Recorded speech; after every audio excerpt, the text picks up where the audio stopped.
Picture this: a life where every step taken is on purpose, every action tied to a mission. No more waiting for permission, no more hoping someone else will come fix it.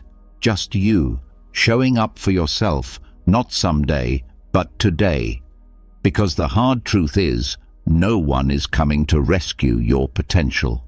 No one is going to hand you the focus, the energy, or the success.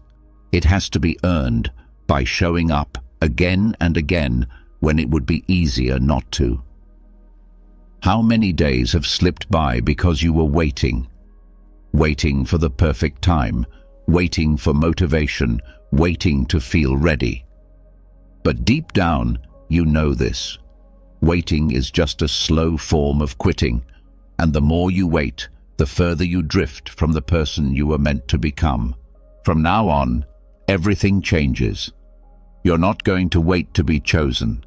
You're going to choose yourself. Today, you'll learn how to put yourself first, not selfishly, but powerfully. You'll learn what it means to focus with intensity, to work with purpose, and to stop letting your best energy be stolen by distractions, doubts, or other people's agendas. These aren't just motivational ideas. They are tools forged in the fire of ancient Stoic wisdom, designed to help you reclaim control of your time, your thoughts, and your future. And once you start using them, you won't just feel different, you'll be different. So before we dive in, make a promise to yourself. Write it in the comments. Starting today, I am my own priority. I focus, I work, I rise. Say it, mean it, because the more you repeat it, the more your brain will believe it. And when your mind believes it, your life starts to reflect it. Write it now. And let's begin. Number 1. Refuse the myth of the perfect time. There's a voice that whispers every time something important needs to be done. It says, "Not yet." It promises that a better moment is coming, a moment when everything will be easier, when the fear won't be so loud, when you'll be more prepared, more confident, more ready. That voice feels safe. It feels reasonable. But here's the truth that most people avoid their entire lives. There is no perfect time. That voice is not your friend. It's fear in disguise. The Stoics never believed in waiting for better timing. Epictetus said it clearly. Delay is a thief. Every day that slips through your fingers while you wait for the stars to align is a day you gave away for free. Think about it. How many goals have you buried under the excuse of timing? How many dreams have you quietly suffocated by telling yourself, "I'll start tomorrow"? But what if tomorrow never comes? What if later is just another word for never? You weren't made to live in hesitation. You weren't made to stay on the edge of action, looking for signs, waiting for certainty. You were made to choose. And every time you postpone something meaningful, you teach your mind to associate responsibility with anxiety and avoidance with relief. That becomes your pattern. That becomes your life. The Stoic mindset cuts through that pattern. It doesn't ask, "Is this the right time?" It asks, "Why not now?" Because the clock is already ticking. Because life doesn't pause just because you're unsure. The world moves on, with or without you. And the more time you spend waiting, the more momentum you lose. Start noticing how the idea of the perfect moment sneaks into your thinking. You want to start that workout plan, but you say you need better shoes. You want to launch that business idea, but you tell yourself to wait until you learn a little more. You want to start waking up earlier, but you convince yourself next week will be better. Each excuse sounds small, but every excuse is a thread in a larger trap, one you build yourself. What's really stopping you? Is it lack of time? Or is it fear of what happens when there are no more excuses left? The Stoics believe that action is the cure, not planning, not talking, not waiting. Action.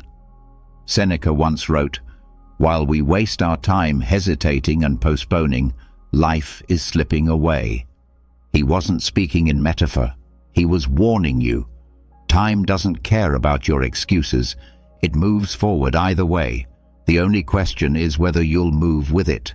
So the next time you feel yourself waiting, pause, breathe, and say it plainly. There is no perfect time. Let that become your new truth. Make it your new mental reflex. You don't need more motivation. You don't need more readiness. What you need is to act, even if it's small, even if it's clumsy, even if it's terrifying. Because once you begin, momentum takes over. Clarity follows motion, not the other way around. Decide what you've been putting off. Write it down. And don't wait for a fresh Monday, a new month, or the next wave of energy. Start where you are. Use what you have. Take one honest step forward. And when the fear shows up, and it will, don't negotiate with it. Don't sit at the table with it. Outwork it. Outfocus it. Refuse to wait another day just to make fear more comfortable. Remember this: perfection is not the starting line. It's a distraction. The only real start is now. If you keep waiting for the perfect moment to become your best self, you'll spend your whole life standing still. Stop waiting. Be your priority. Start today. Number 2. Start before you feel ready. There's a moment that separates those who grow and those who stay the same. It's not talent. It's not luck. It's the decision to move before the feeling of readiness arrives. Because that feeling, it almost never comes. At least, not when it's needed most. Too many people spend their lives waiting to feel ready, like readiness is some kind of internal green light that flashes when everything is lined up perfectly. But the Stoics knew better. Marcus Aurelius, Emperor of Rome and one of the most powerful men in history, didn't glide through life on a wave of inspiration. He got up before dawn, even when he didn't want to.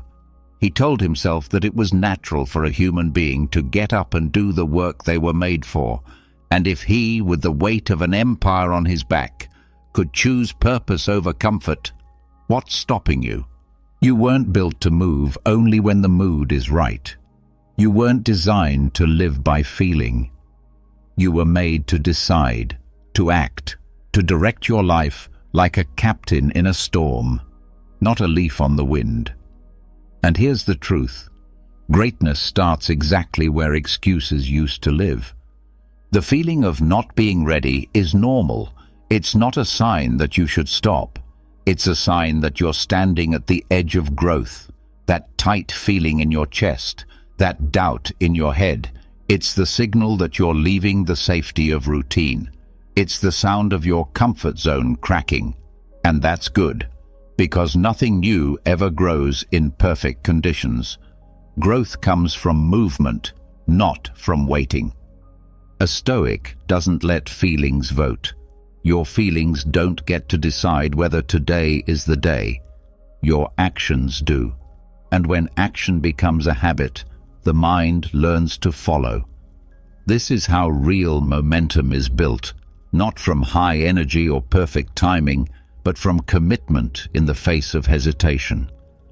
Think of every major step you've taken in life. Did you ever really feel fully prepared? Did you wait for certainty? Or did you take a breath, grit your teeth, and go forward anyway? That's what Marcus Aurelius practiced.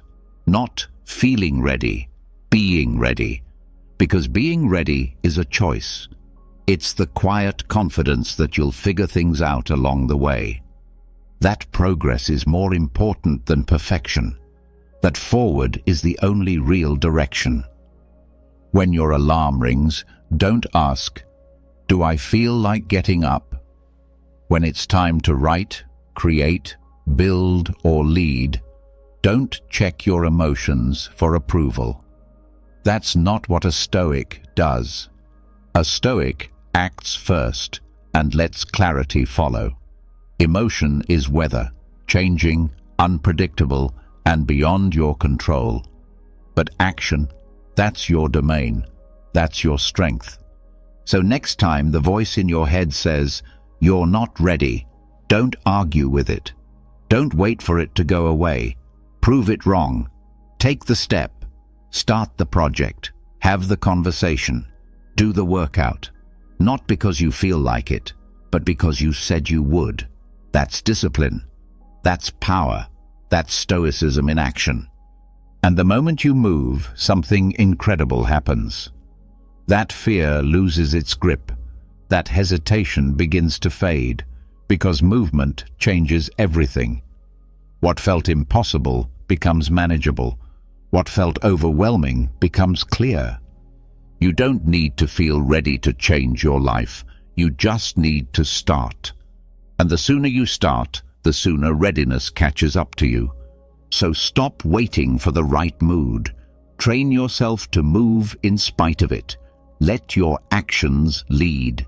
Let your choices speak louder than your hesitation. That's what Marcus did. That's what the Stoics did. That's what you were made for. Because once you stop needing to feel ready, there's nothing left to stop you. Number 3. Don't let external approval be a prerequisite. There's a silent trap that steals more dreams than failure ever could. The need to be seen, supported, and validated before taking action. That craving for a thumbs up, a nod, or a "yes, go ahead" from the world. But here's the brutal truth.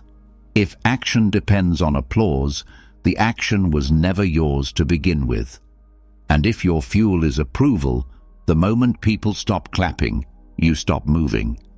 Seneca, one of the great Stoic minds, wrote that a wise person is satisfied with themselves and does not require a crowd's approval, because real strength doesn't echo, it radiates. It doesn't ask, "Will they like this?" It says, "This matters, so I will do it," whether or not anyone is watching. Think about how often progress is paused, not because the goal isn't clear, but because someone didn't cheer loud enough. A good idea gets shelved because friends didn't respond with enthusiasm. A new habit is dropped because no one noticed. A passion fades because it didn't go viral. But a Stoic doesn't chase approval. A Stoic creates from principle, not permission. Your life isn't a group project. You weren't born to fit into every conversation, every trend, or every mold. You were born to walk your own path. And often, that path is quiet. Not because it's wrong, but because it's yours. And your job isn't to convince others, it's to convince yourself, over and over again, every day, until what you build becomes unshakable. There will be times when nobody gets it, when they question why you wake up early, why you keep working, why you keep showing up. Let them. That's not your burden. Your job isn't to meet their expectations. It's to exceed your own. The world is slow to applaud things it doesn't understand. And often, people don't support what makes them uncomfortable, especially when your growth highlights their stagnation. That's not your fault, and it's not your problem. The Stoic knows silence from others is not a verdict. It's just silence. So what if they don't clap? So what if they don't believe in you yet? You don't need a standing ovation to take the first step. You need self-respect. You need vision. And you need the courage to begin without an audience. When you base your worth on external feedback, you give away control. You become a puppet pulled by strings you can't see. But when your approval comes from within, you become immovable. Whether praised or criticized, you stay the course. That's Stoicism. That's inner peace. Seneca didn't wait for applause to write his letters. Marcus Aurelius didn't wait for his court to validate his reflections. Epictetus didn't soften his teachings to make them more popular. They spoke the truth, lived their principles, and let time do the rest. Some understood, some didn't, but their lives remained unchanged by either reaction. So look at your own life right now. What are you hesitating on? What are you holding back just because someone else hasn't told you it's okay? Here's your permission. You are allowed to begin. You are allowed to try. You are allowed to trust yourself even if no one else does. Don't wait to be discovered. Discover yourself. And from that place of strength, build something unshakable. Let your approval be the fire and your actions the proof. You won't always have the world behind you, but you'll always have yourself. Make that enough. That's where true power begins. Number 4. Focus is a moral obligation. In the world today, people treat distraction like it's normal, like it's just part of modern life.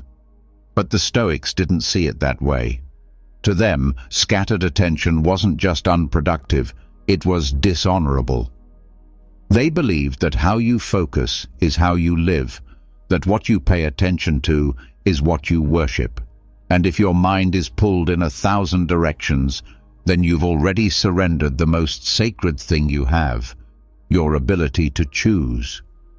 Focus isn't just about getting things done. It's about deciding what matters and defending it. It's about creating a life where your mind and your actions are aligned. That's not efficiency. That's character. That's virtue. When Marcus Aurelius wrote in his journal each morning, he wasn't multitasking. He wasn't checking in on gossip or flipping through distractions.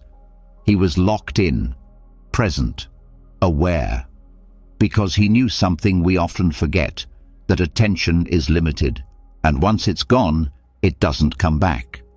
Time can't be rewound, and energy once wasted can't be reclaimed. The truth is hard, but it's clear. A person who can't focus is not free. They're controlled by every notification, every headline, every whisper of doubt in the mind. The distracted person doesn't steer their life. They react to it. And when you live that way long enough, you stop being trustworthy, even to yourself. But a Stoic? A Stoic guards focus like a soldier defends a gate, because they know that inside the gate is their peace, their purpose, their power. They don't open the door to every passing thought. They don't allow just anything to enter. They stand watch. They say no. They keep the gate strong. That's your challenge too. To stop treating your focus like it's cheap. To stop letting your attention be hijacked by things that don't matter.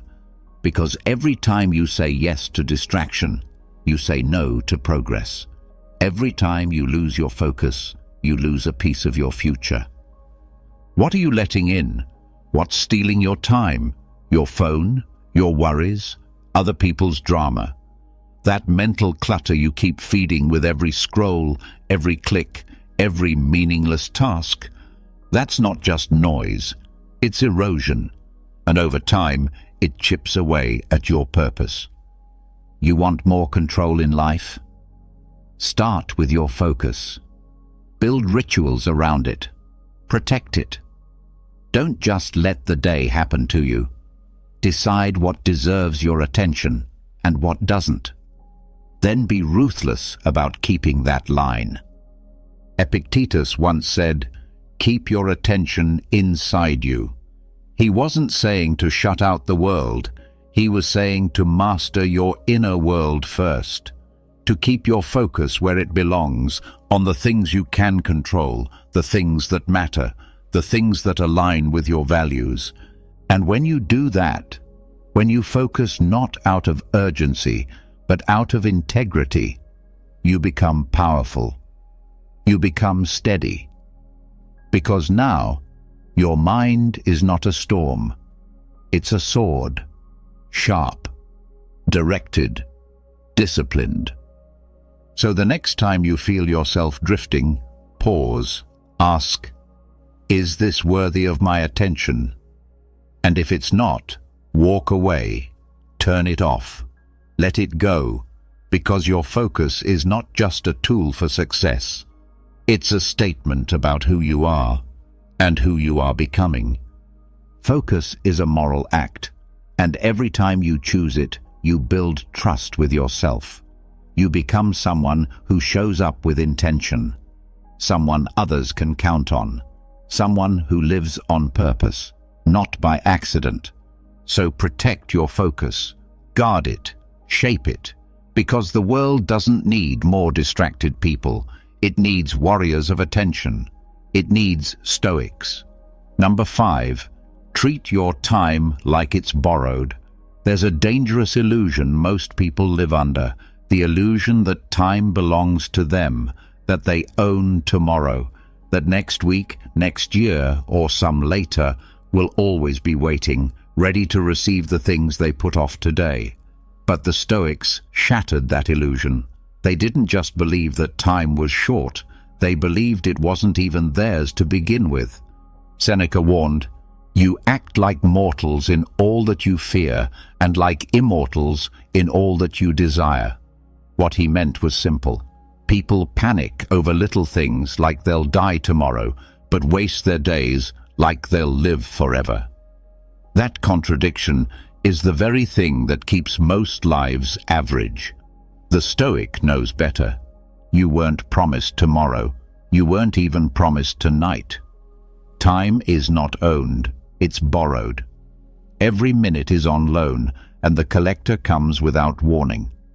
That's why a Stoic doesn't treat time casually.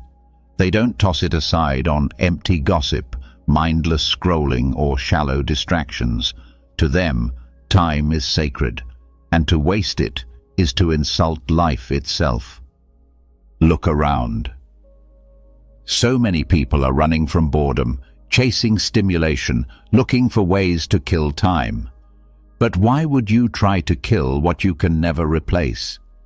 A Stoic treats time like treasure, because every minute given is a chance to become who you were meant to be. You don't need a calendar to tell you life is short. You just need awareness. Look at how fast the last year went by. Look at how many "I'll do it tomorrows" never got done. Look at how often you've said, "I don't have time," when the truth is you had it, you just spent it on the wrong things. Every time you say yes to something meaningless, you're saying no to something sacred. That hour on your phone, that wasn't free. It cost you an hour of reading, thinking, growing, moving, building. That day spent doing what everyone else expected, that was a day you could have used to get closer to your purpose. Time is always being spent. The question is, on what? The Stoic doesn't just manage time, they revere it. They don't squeeze more into their schedule to look busy. They create space for what matters. They simplify, they subtract, they choose, and they do it not because they're afraid of time running out, but because they respect it enough to not waste it. Hard work isn't just about getting results, it's about honoring the moment. It's about showing the universe you understand the gift of being alive today. To work hard is to treat time as sacred, not just in big moments, but in small ones. In your daily habits, in your choices, in the way you speak, think, and act. So the next time you feel the urge to delay something important, to postpone what matters, stop. Remind yourself, this time is not mine. It's borrowed, and I don't know when it's due back. That's not meant to scare you. It's meant to wake you up, because once you start living like time is rented, everything changes. You become more present, more deliberate, more powerful. You don't waste words, you don't entertain drama. You stop chasing what doesn't align with your values. You work, not out of pressure, but out of gratitude. because work is how you say thank you to the day you were given. So, live like a Stoic. Treat time like it's sacred. And every day, before the sun sets, ask yourself, did I spend this day like it could have been my last? Or did I act like I owned something I never truly had? Because the truth is, you are not owed more time. You are only offered it. Use it wisely.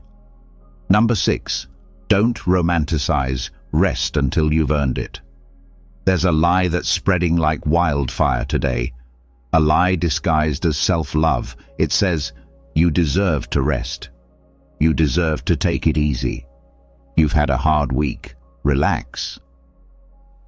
But here's the question most people avoid.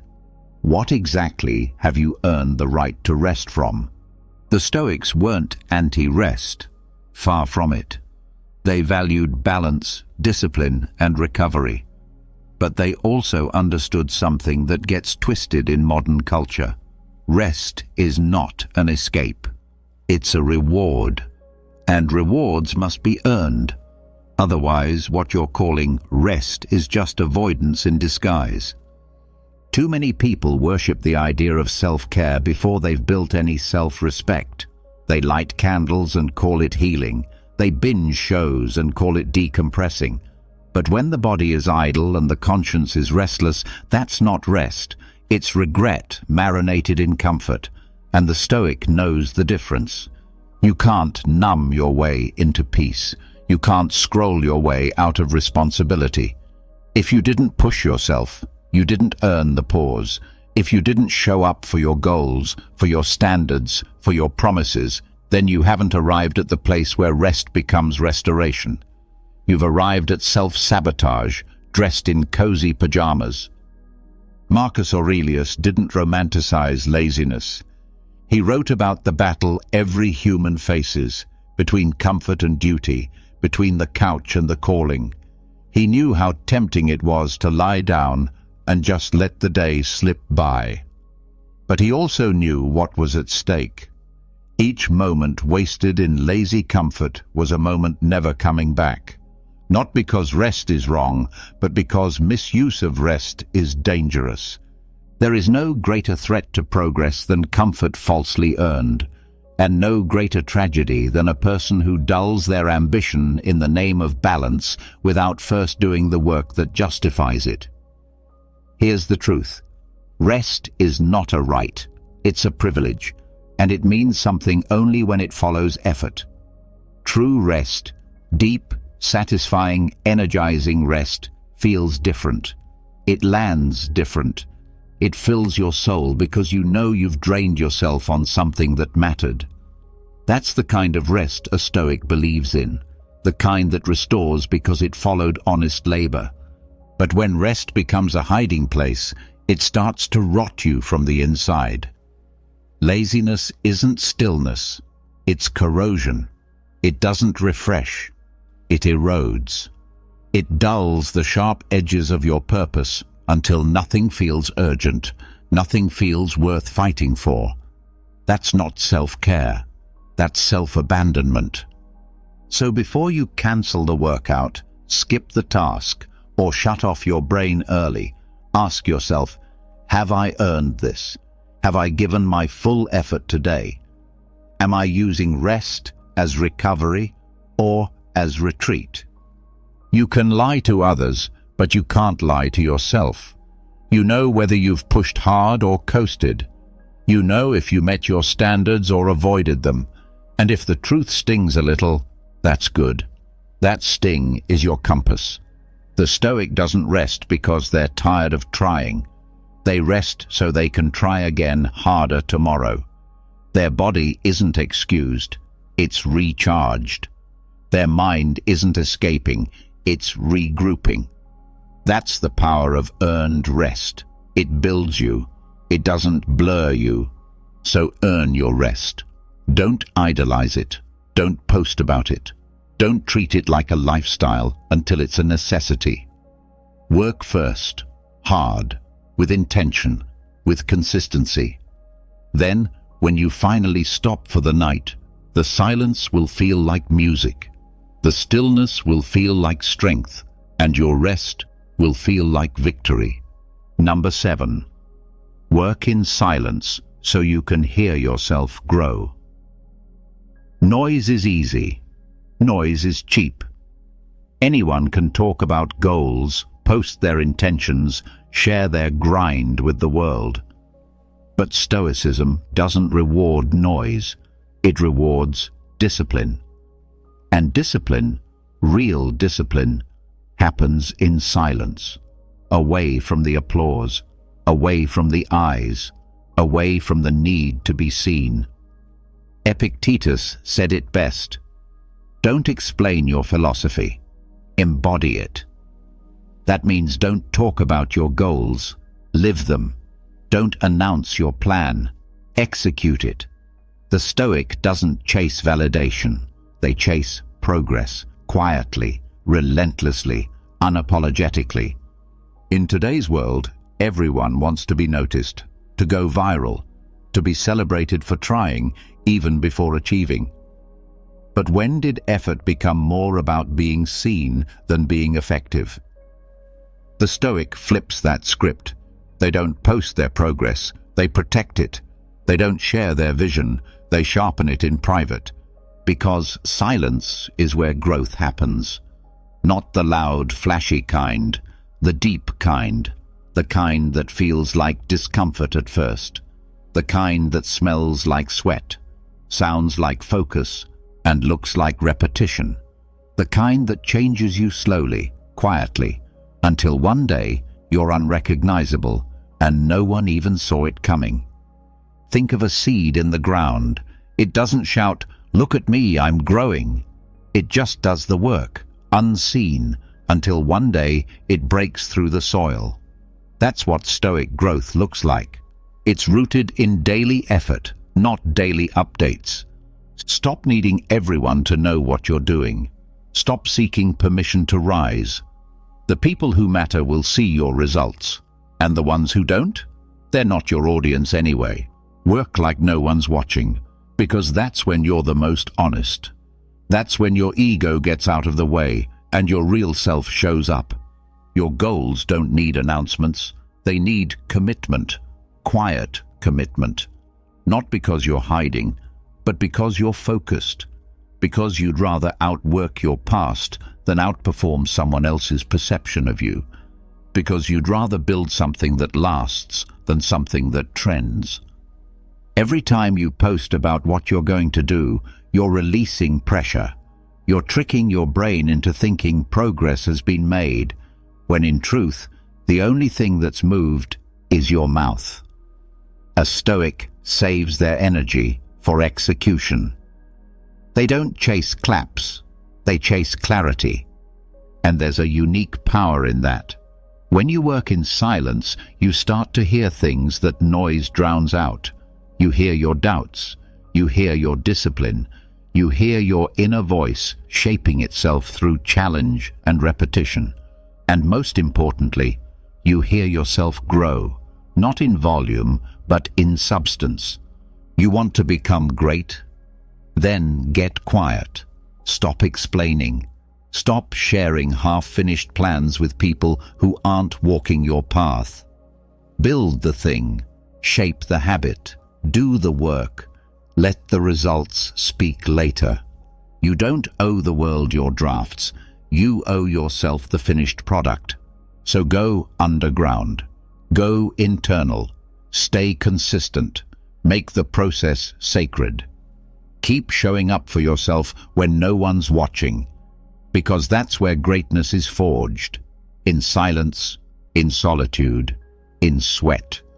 And when your moment comes, when the results finally bloom, you won't have to say a word. The life you've built will do all the talking. Number 8. Cut loose the dragging anchors. Picture a boat trying to sail forward while still tied to the dock. The engine roars, the sails stretch, the wind pushes, but nothing moves. Because no matter how powerful the vessel, it can't go anywhere with anchors still dragging beneath it. That's what it looks like to try and build a focused, disciplined, purpose-driven life while mentally chained to your past, while dragging guilt, while clinging to resentment, while holding on to relationships, failures, or mistakes that do nothing but slow you down. The Stoics had no patience for emotional clutter. They didn't carry around unnecessary pain. They didn't nurse old wounds like pets. When something blocked the path, they let it go, cleanly, clearly, not out of coldness, but out of wisdom. Regret is not a strategy, and guilt is not progress. That's why a Stoic slices through those ropes with reason. You can't grow if you're still living in what could have been. You can't focus if your mind keeps circling the same old shame. And you can't rise while surrounded by people who secretly hope you won't.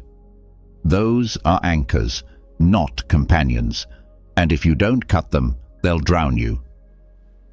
The Stoic mindset demands clarity. That means identifying what's dragging you and refusing to call it necessary. It could be a toxic friendship you've outgrown, a mistake you keep reliving, or a past version of yourself that you haven't forgiven yet. Whatever it is, the rule is simple. If it's holding you down, it doesn't belong in your future. You are not your past, you are not your worst moment, and you are definitely not someone else's opinion of who you are. But if you keep replaying their voice, reliving the mistake, or waiting for closure that will never come, you're not moving forward.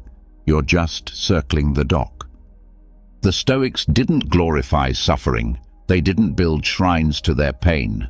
They understood that life is motion, forward motion, and anything that interrupts that motion without purpose must be removed. When something hinders your path, ask, "Is this helping me grow?" If not, cut it. Don't wait for the perfect time. Don't hope for closure. Don't drown in analysis. Be surgical. Be sharp. Because dead weight doesn't become lighter the longer you carry it. It becomes heavier. This applies to thoughts too. How many times have you gone to war with the same old memory? How often have you burned energy on battles that ended long ago?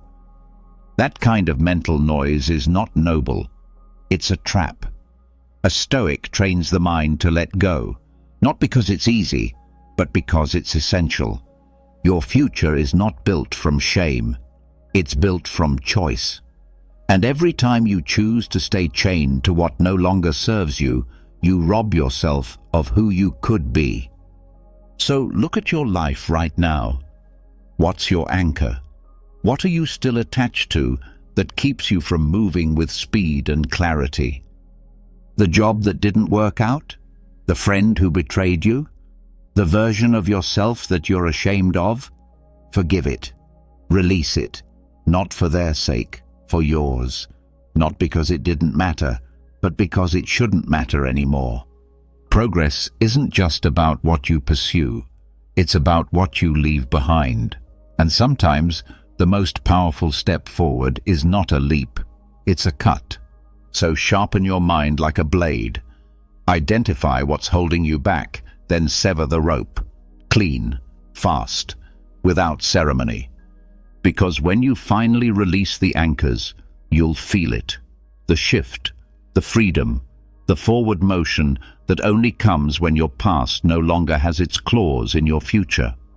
That's not cruelty. That's Stoicism, and that's how you reclaim your momentum. Number 9. Make pain a companion, not a threat. Most people flinch at the first sign of pain. A little resistance, a little discomfort, and they pull back. They slow down. They start looking for easier roads. But the Stoic doesn't run from pain. They walk alongside it. They treat pain not as a threat, but as a companion, not because they enjoy suffering, but because they understand what it means. Pain isn't always a warning. Sometimes it's confirmation. Confirmation that you're on the right path, that you're pushing limits, that you're not sleepwalking through life. Marcus Aurelius said it clearly. If it's endurable, then endure it. If not, stop complaining.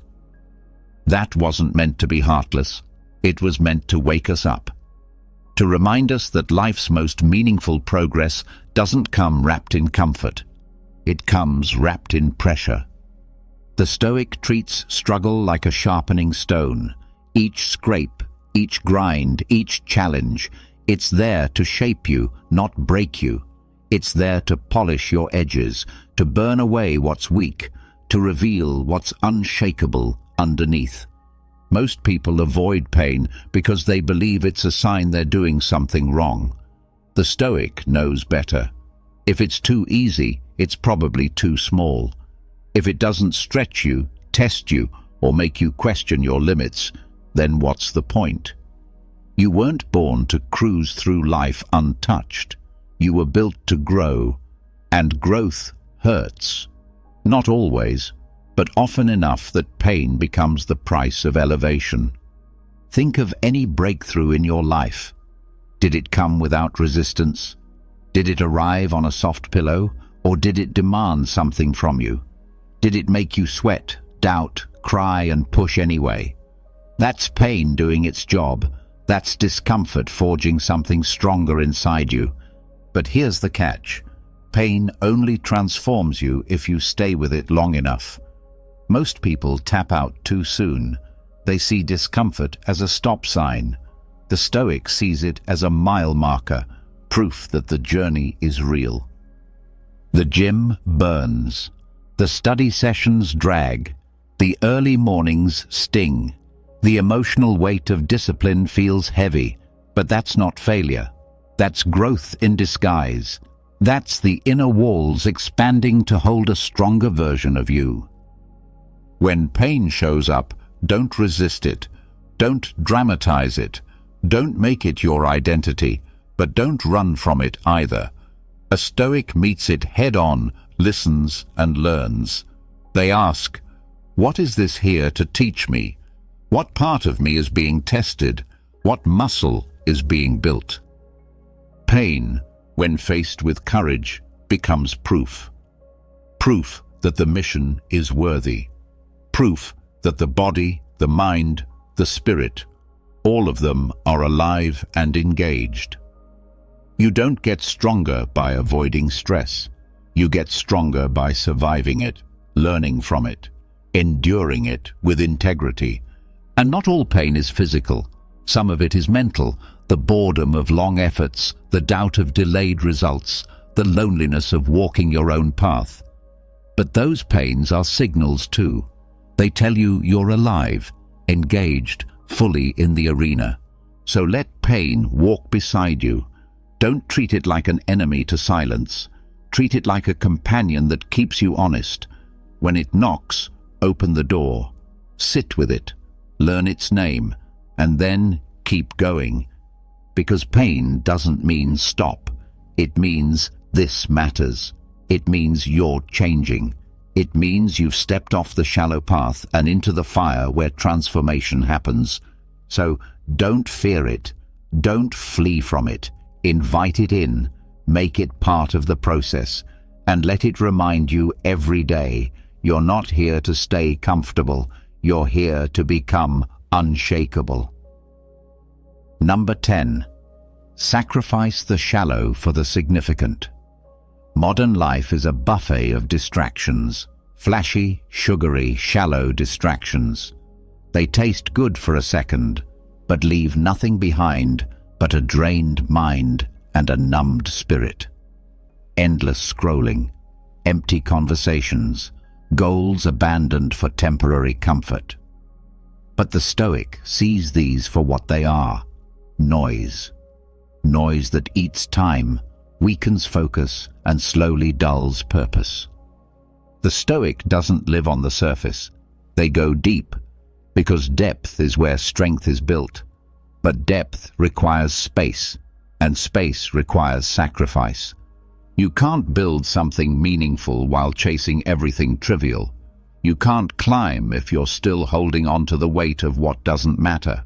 At some point, you have to choose, not just to move forward, but to let go.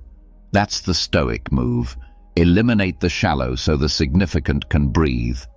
It's not that things like entertainment, comfort, or fun are evil. It's that they become dangerous when they're constant, when they begin to replace challenge, when they take the seat of priority, because what you focus on, you feed, and what you feed grows. You want stronger discipline? Then stop feeding distraction. You want deeper purpose? Then starve the things that scatter your mind. The Stoic doesn't juggle priorities. They choose. They select one path, one mission, and let the rest fall away. It sounds harsh, but freedom always comes at a cost. The cost is comfort. The cost is popularity. The cost is saying no to people who want your energy but don't contribute to your growth. That's not selfishness, that's strategy. You can't be all things to all people, and you can't say yes to every invitation, every temptation, every impulse. If you do, you dilute yourself, and what's diluted loses power. The Stoic asks, what's the one thing that matters? And then they commit, fully, ruthlessly, quietly, not because they hate everything else, but because they know real progress demands full attention. Look at your own life. How much of your time goes to the shallow? How many of your mornings are lost to the glow of a screen? How many hours are stolen by things that feel urgent but mean nothing in the long run? It's not just about quitting social media or turning off the TV. It's about learning to protect your energy like it's sacred, because it is.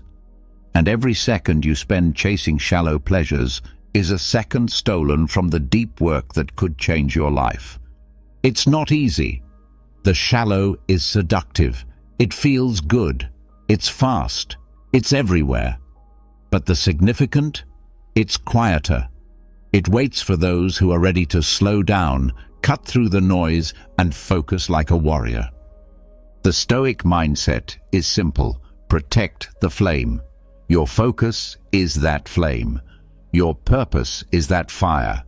Letting it be smothered by nonsense is a betrayal, not just to your goals, but to yourself. So make the hard decisions. Sacrifice what's popular for what's meaningful. Walk away from easy pleasure if it costs you long-term power. Say no, not with guilt, but with clarity. Because every yes to the shallow is a no to the significant. And the Stoic doesn't chase everything. They chase what matters.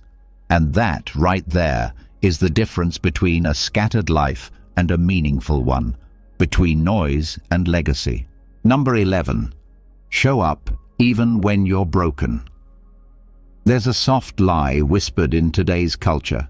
This idea that everything needs to feel right before you act, that the energy must be perfect, that your emotions must align, that your body, your mind, your motivation, all must be in sync before you begin. But the Stoic laughs at that lie, because the Stoic knows if you wait until everything feels right, you'll never move at all. Some days the soul limps. Some days the mind is heavy. The heart feels hollow. Doubt shows up in full armor, and everything inside you whispers, "Not today. Rest, hide, quit." But those are the exact days that matter most, not because they're easy, but because they're hard. To show up on the good days, that's convenience. But to show up when everything inside you aches, when your thoughts are a battlefield and your spirit feels like it's held together by threads, that's integrity. That's the real you, rising through the pain. Marcus Aurelius led armies and governed empires through illness, stress, betrayal, and loss. He didn't wait for emotional alignment to do his duty. He understood that pain doesn't excuse action. It tests it. It reveals what you serve, your feelings or your mission. Everyone wants to show up when they're energized, confident, inspired. But growth doesn't live in those moments. Character isn't built on sunshine. It's forged in storms. The kind of storm that knocks the wind out of your lungs and dares you to keep walking. When the Stoic feels broken, they don't crawl into the shadows and disappear. They tighten their grip. They speak softer, but they keep speaking.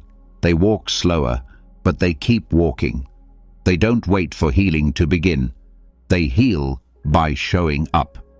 Because showing up is not about being ready. It's about being loyal. Loyal to your values. Loyal to your discipline.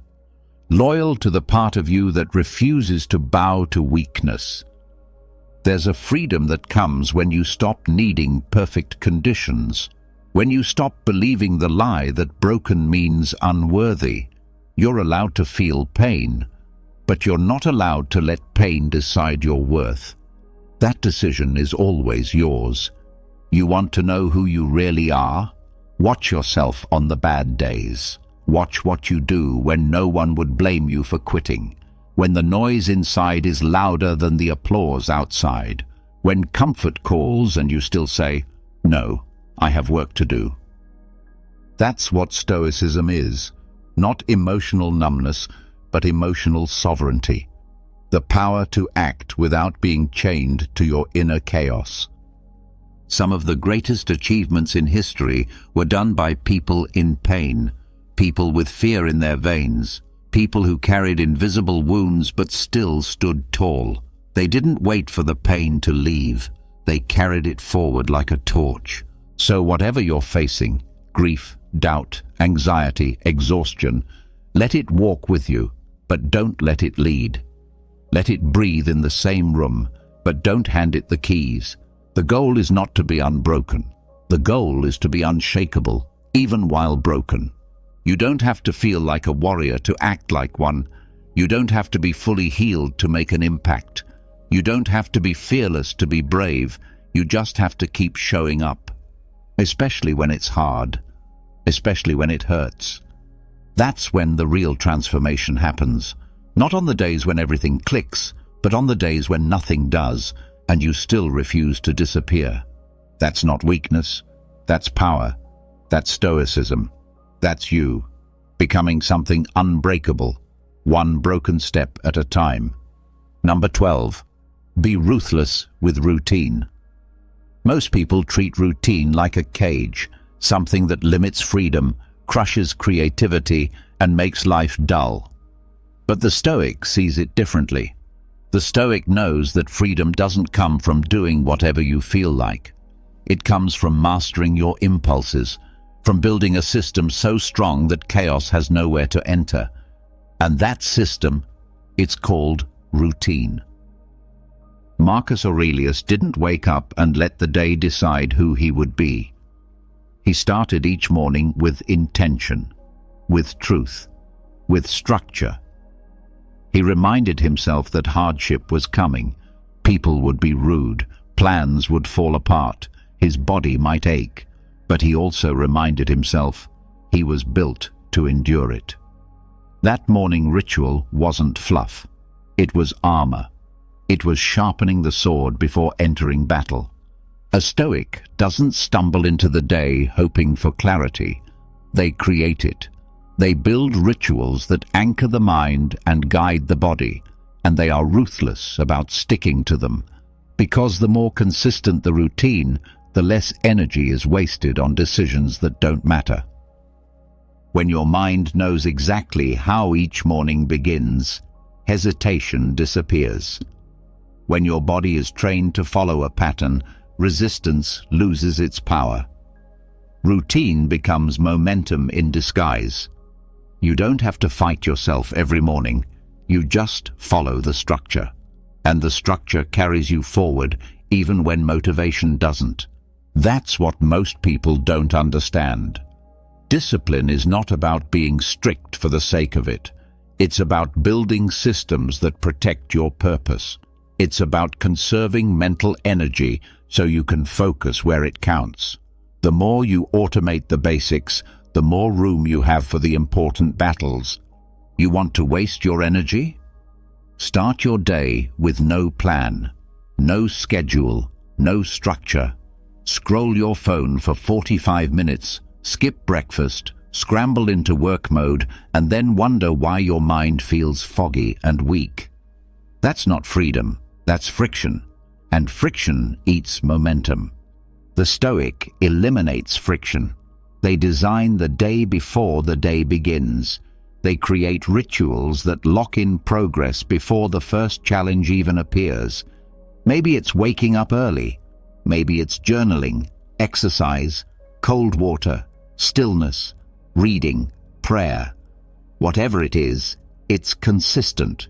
Not when it's easy, not when it's exciting. Every day, especially on the hard ones, because routine isn't boring. It's weaponized repetition. It's the invisible framework behind every strong person you admire. It's the reason some people collapse under pressure and others don't even flinch. A clear routine is like a compass in a storm. It keeps you moving, keeps you focused, keeps you sane. And when life gets hard, and it will, you won't rise to the occasion. You'll fall back on your habits. That's why you build strong ones. Not because you're weak, but because you respect the weight of the days to come. Be ruthless with your structure. Say no to anything that breaks the rhythm. Protect your morning like a lion protects its territory. Don't let lazy voices or lazy people interrupt what keeps you grounded. This is how the Stoic finds freedom. Not by doing whatever they feel, but by designing a life that reflects what they value, and then living it on repeat. So if you're drifting, build a routine. If you're overwhelmed, simplify it. And if you already have one, tighten it, sharpen it, defend it. Because the routine you commit to is the life you're building. And the more ruthless you are with your routine, the more unstoppable you become. Number 13. Make peace with going unnoticed.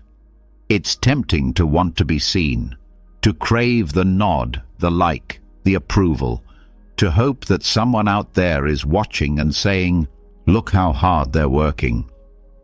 But the Stoic knows this craving for recognition is a trap, because the moment you need to be noticed, you've already handed away your power. Some of the greatest work you will ever do will be invisible. Some of your most defining days will come and go without a single witness. No spotlight, no applause, just you, the silence, and the task at hand. And that's not failure. That's focus. The Stoic doesn't need an audience to give their best. They don't rely on visibility to validate their journey. They find strength in the shadows, because they understand that greatness isn't made under bright lights. It's made in the quiet hours, the thankless efforts, the repeated steps no one sees. To go unnoticed and still show up, that is power. That is where character is forged, not in the recognition, but in the refusal to need it.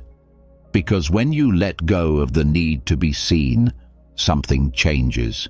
You work for the work's sake. You build not to be admired, but to become. Think about this. The tree that grows tall starts underground. Its roots stretch deep in the dark before anyone sees the first leaf. And even when it begins to rise, it does so slowly, quietly, without needing an audience to cheer it on. That's how real strength is built. The world will always reward the loud, the flashy, the trending. But the Stoic doesn't care about trends. They care about truth. They care about consistency. They care about building something real, even if it's never clapped for. Some of the most powerful people walk right past you, unnoticed, Not because they're weak, but because they're grounded. Their energy isn't leaking out, trying to be admired. It's directed inward, toward mastery, toward discipline, toward silent growth. Let others perform. You practice. Let others chase validation. You chase virtue. Because the person who trains without being watched, who improves without being praised, who builds without posting every brick, that's the person who becomes unshakable. Recognition is temporary. The work stays. The discipline stays. The internal scoreboard, that's what matters. So when you feel unseen, don't panic. That's not a sign to quit. That's a sign that you're finally free to focus. No performance, no pretending. Just pure effort, undiluted by the need to impress. If you find yourself working in silence right now, stay there. It's not a punishment. It's a gift. It means you're building in peace. It means you're growing without noise. It means the next version of you is being sculpted where no one else can interrupt. And when the results come, and they will, you still won't need the recognition, because by then, the reward won't be fame. It will be who you've become, quietly, deliberately, unbreakably. So make peace with going unnoticed. It doesn't make your effort any smaller.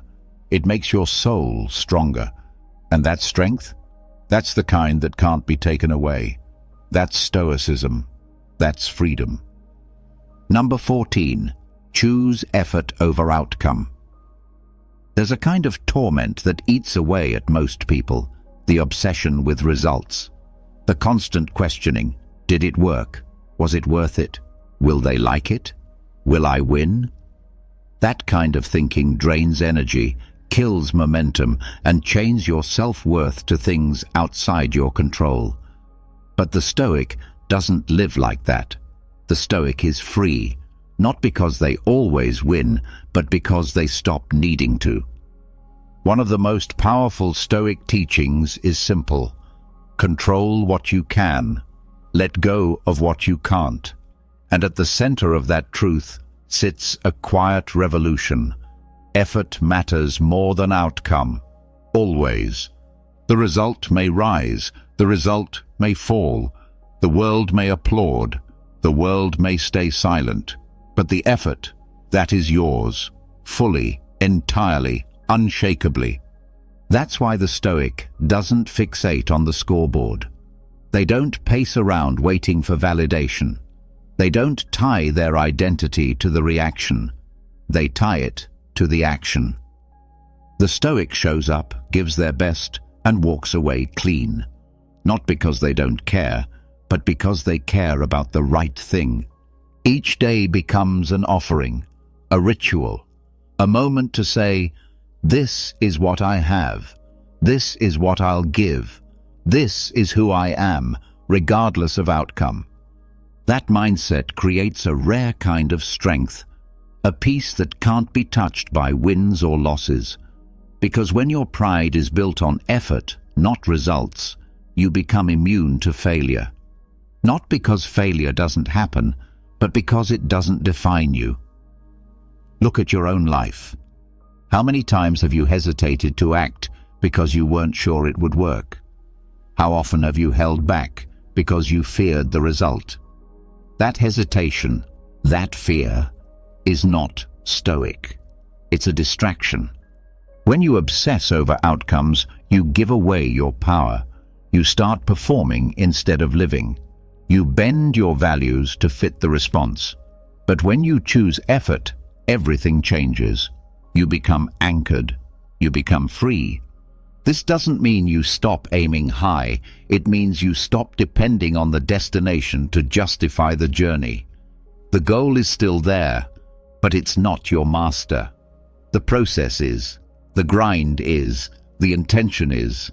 The Stoic shows up to train, to write, to lead, to serve. Not for claps, not for medals, but because it's who they've chosen to be. And when setbacks come, and they will, it doesn't break them. Because their identity wasn't tied to the win, it was tied to the work. And the beauty is, this mindset travels everywhere. In your job, in your health, in your relationships. If you show up each day with full effort, full presence, and zero obsession with how it's received, you win every time. Not because the world gave you something, but because you gave everything you had. That's not weakness. That's not passive. That's power at the highest level. That's emotional armor. That's how you walk through chaos untouched. Because your success isn't built on things you can't control. So today, let go of the outcome. Drop the weight of expectation. Show up. Do the work. Give your best. And when the result arrives, good or bad, receive it with grace. Then move forward. Because the Stoic doesn't ask, did it work? They ask, did I give all I could? And when the answer is yes, nothing else matters. That's how you win without needing to win. That's how you live without fear. That's how you build something that lasts. Anchored in action, immune to failure, free. Number 15. Stop waiting for who you could be. Be it now. There's a dangerous myth that keeps most people stuck. It says, someday. Someday you'll become disciplined. Someday you'll take your health seriously. Someday you'll speak up, start the project, become the version of yourself you quietly admire. But that day never comes. Because waiting is comfortable, it feels safe. It lets you postpone the pressure of becoming by pretending there's still time. But the Stoic doesn't wait. The Stoic knows that someday is a lie the mind tells to avoid change. And the longer you wait to be who you are meant to be, the more you teach yourself that it's okay to settle. Epictetus didn't soften his challenge. He asked plainly, how long are you going to wait before you demand the best for yourself? Not when things are easier, not when you feel more confident, not when someone gives you permission. Now, there is no waiting room in Stoicism, no emotional lounge where greatness patiently brews. The person you dream of being isn't found tomorrow. That person is built this hour by what you think, what you tolerate, and what you act on. If you want to become something greater, stop searching for the moment that makes it easier. Instead, realize this: you've already arrived. The door is open. The tools are here. The only thing missing is your decision to act like it's real. The Stoic knows that delaying is disowning. Every time you say, one day I'll be better, what you're really saying is, I'm not responsible for today. But you are. You always have been. You don't step into your potential later. You activate it now. With the habits you build, the words you speak, the limits you refuse to accept. The future is not a location. It's a reflection of the choices you make right here, right now. So stop waiting. Stop pacing around your potential like it's behind some glass wall. It's not. The gap between who you are and who you want to be isn't time. It's action. And the second you choose effort over excuse, commitment over comfort, alignment over approval, you collapse that gap. Will it feel perfect? No. You might feel awkward. You might feel small. You might feel like an imposter. But those are just growing pains. The sound of your old life being replaced by something stronger. There is no rite of passage, no flashing light that signals your readiness. You decide. You begin. You embody. The Stoic doesn't just wait for the right feeling. They create the right direction.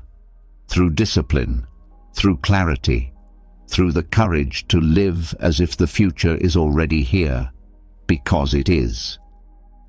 So ask yourself today, what would the best version of me do right now? Then go do that. Not because you feel like it, not because it's easy, but because each time you act like the person you want to become, you are that person, even if no one sees it yet. This is your life, not the trailer, not the rehearsal. This is the show.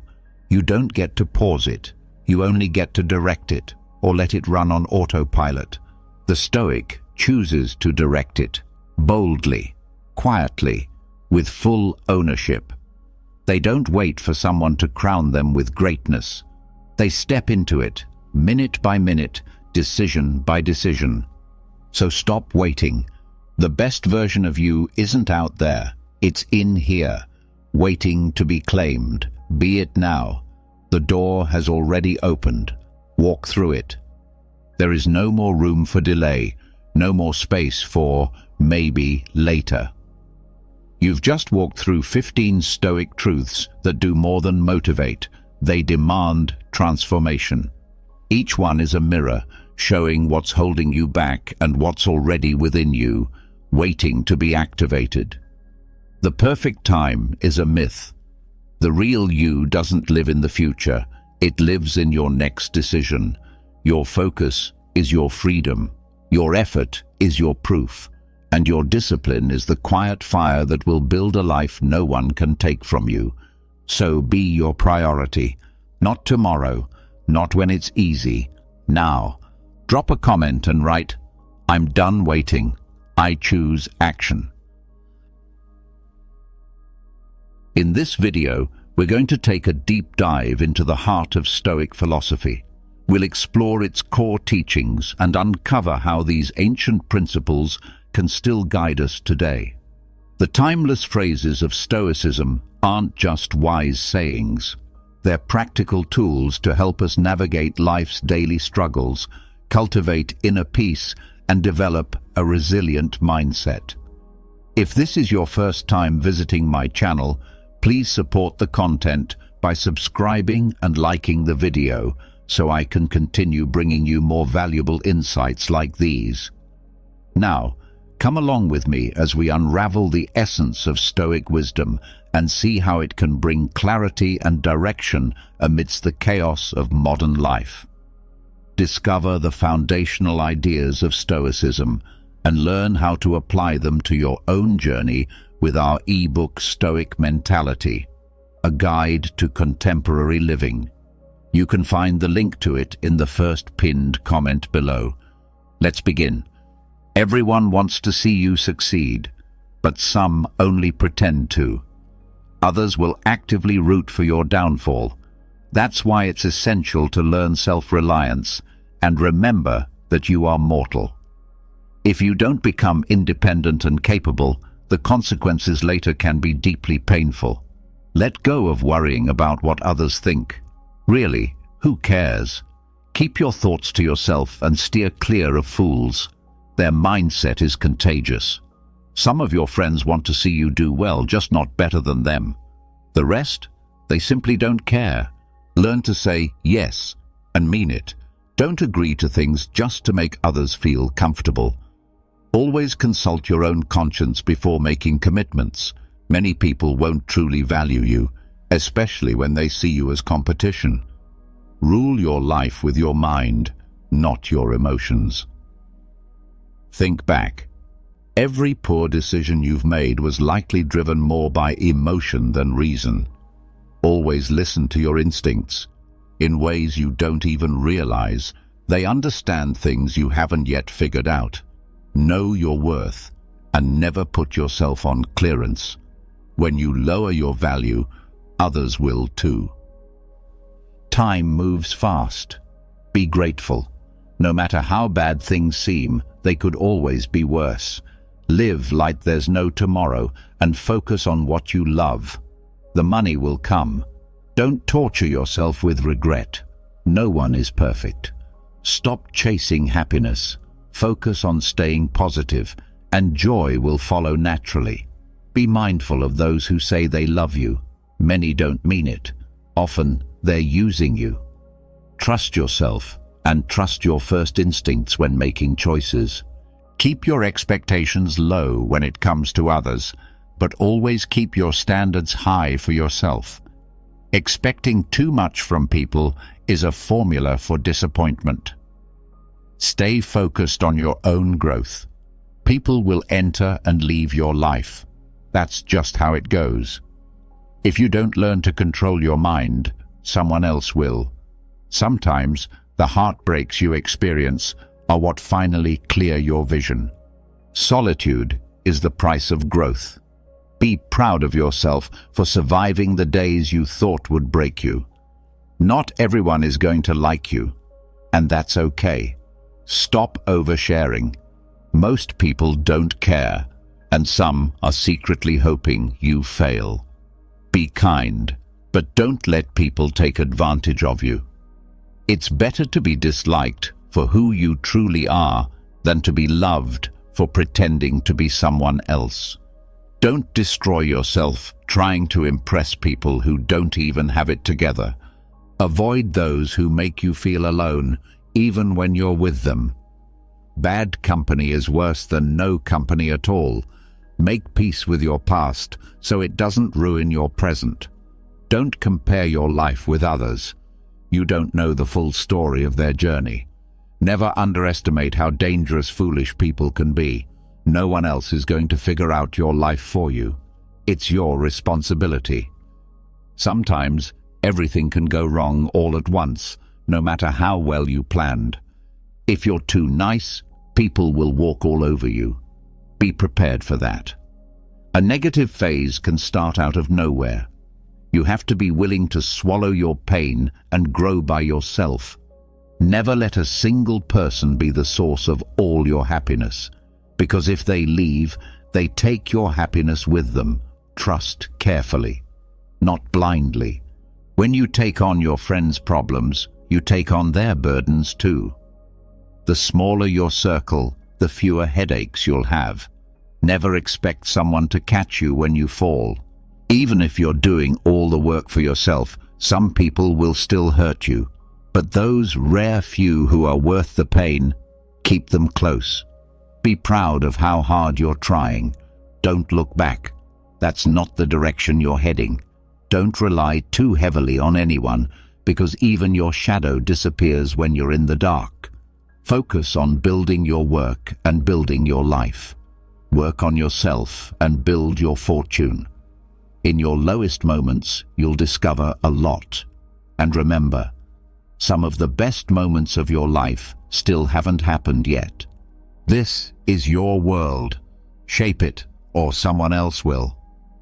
Bad habits are like soft beds, easy to fall into and hard to get out of. Nobody is too busy. It's always a matter of priorities. If something brings you joy, keep it quiet. The best decision I made was to stop telling everyone what I'm doing. Success without hard work is like trying to harvest where you never planted. Don't beg. Don't chase. Let life unfold. Sometimes you win. Sometimes you learn. If no one offers help, do it alone. Take your financial well-being seriously. Money is a powerful shield against many of life's challenges. Guard your time. Many people don't deserve a second of it. What people think about you is none of your business. You can't change the beginning, but you can start from where you are and shape the ending. Being alone gives you the chance to reconnect with yourself. Sometimes you need to stop assuming the best in people and start observing their actions. Don't pretend to be better than you are. Live at your own pace. Life's too short to waste on hate. Your darkest moment might end up being the best thing that ever happened to you. Envy is a waste of your energy. You already have what you need to begin. If you don't ask, the answer is always no. Treat others the way you'd want to be treated. And if you tell the truth, there's nothing to remember. Life isn't always fair, but be good anyway. The ones who don't take risks never accomplish much. Don't trust words, trust actions. Do yourself a favor. Get rich. Life is easier with money, not with time.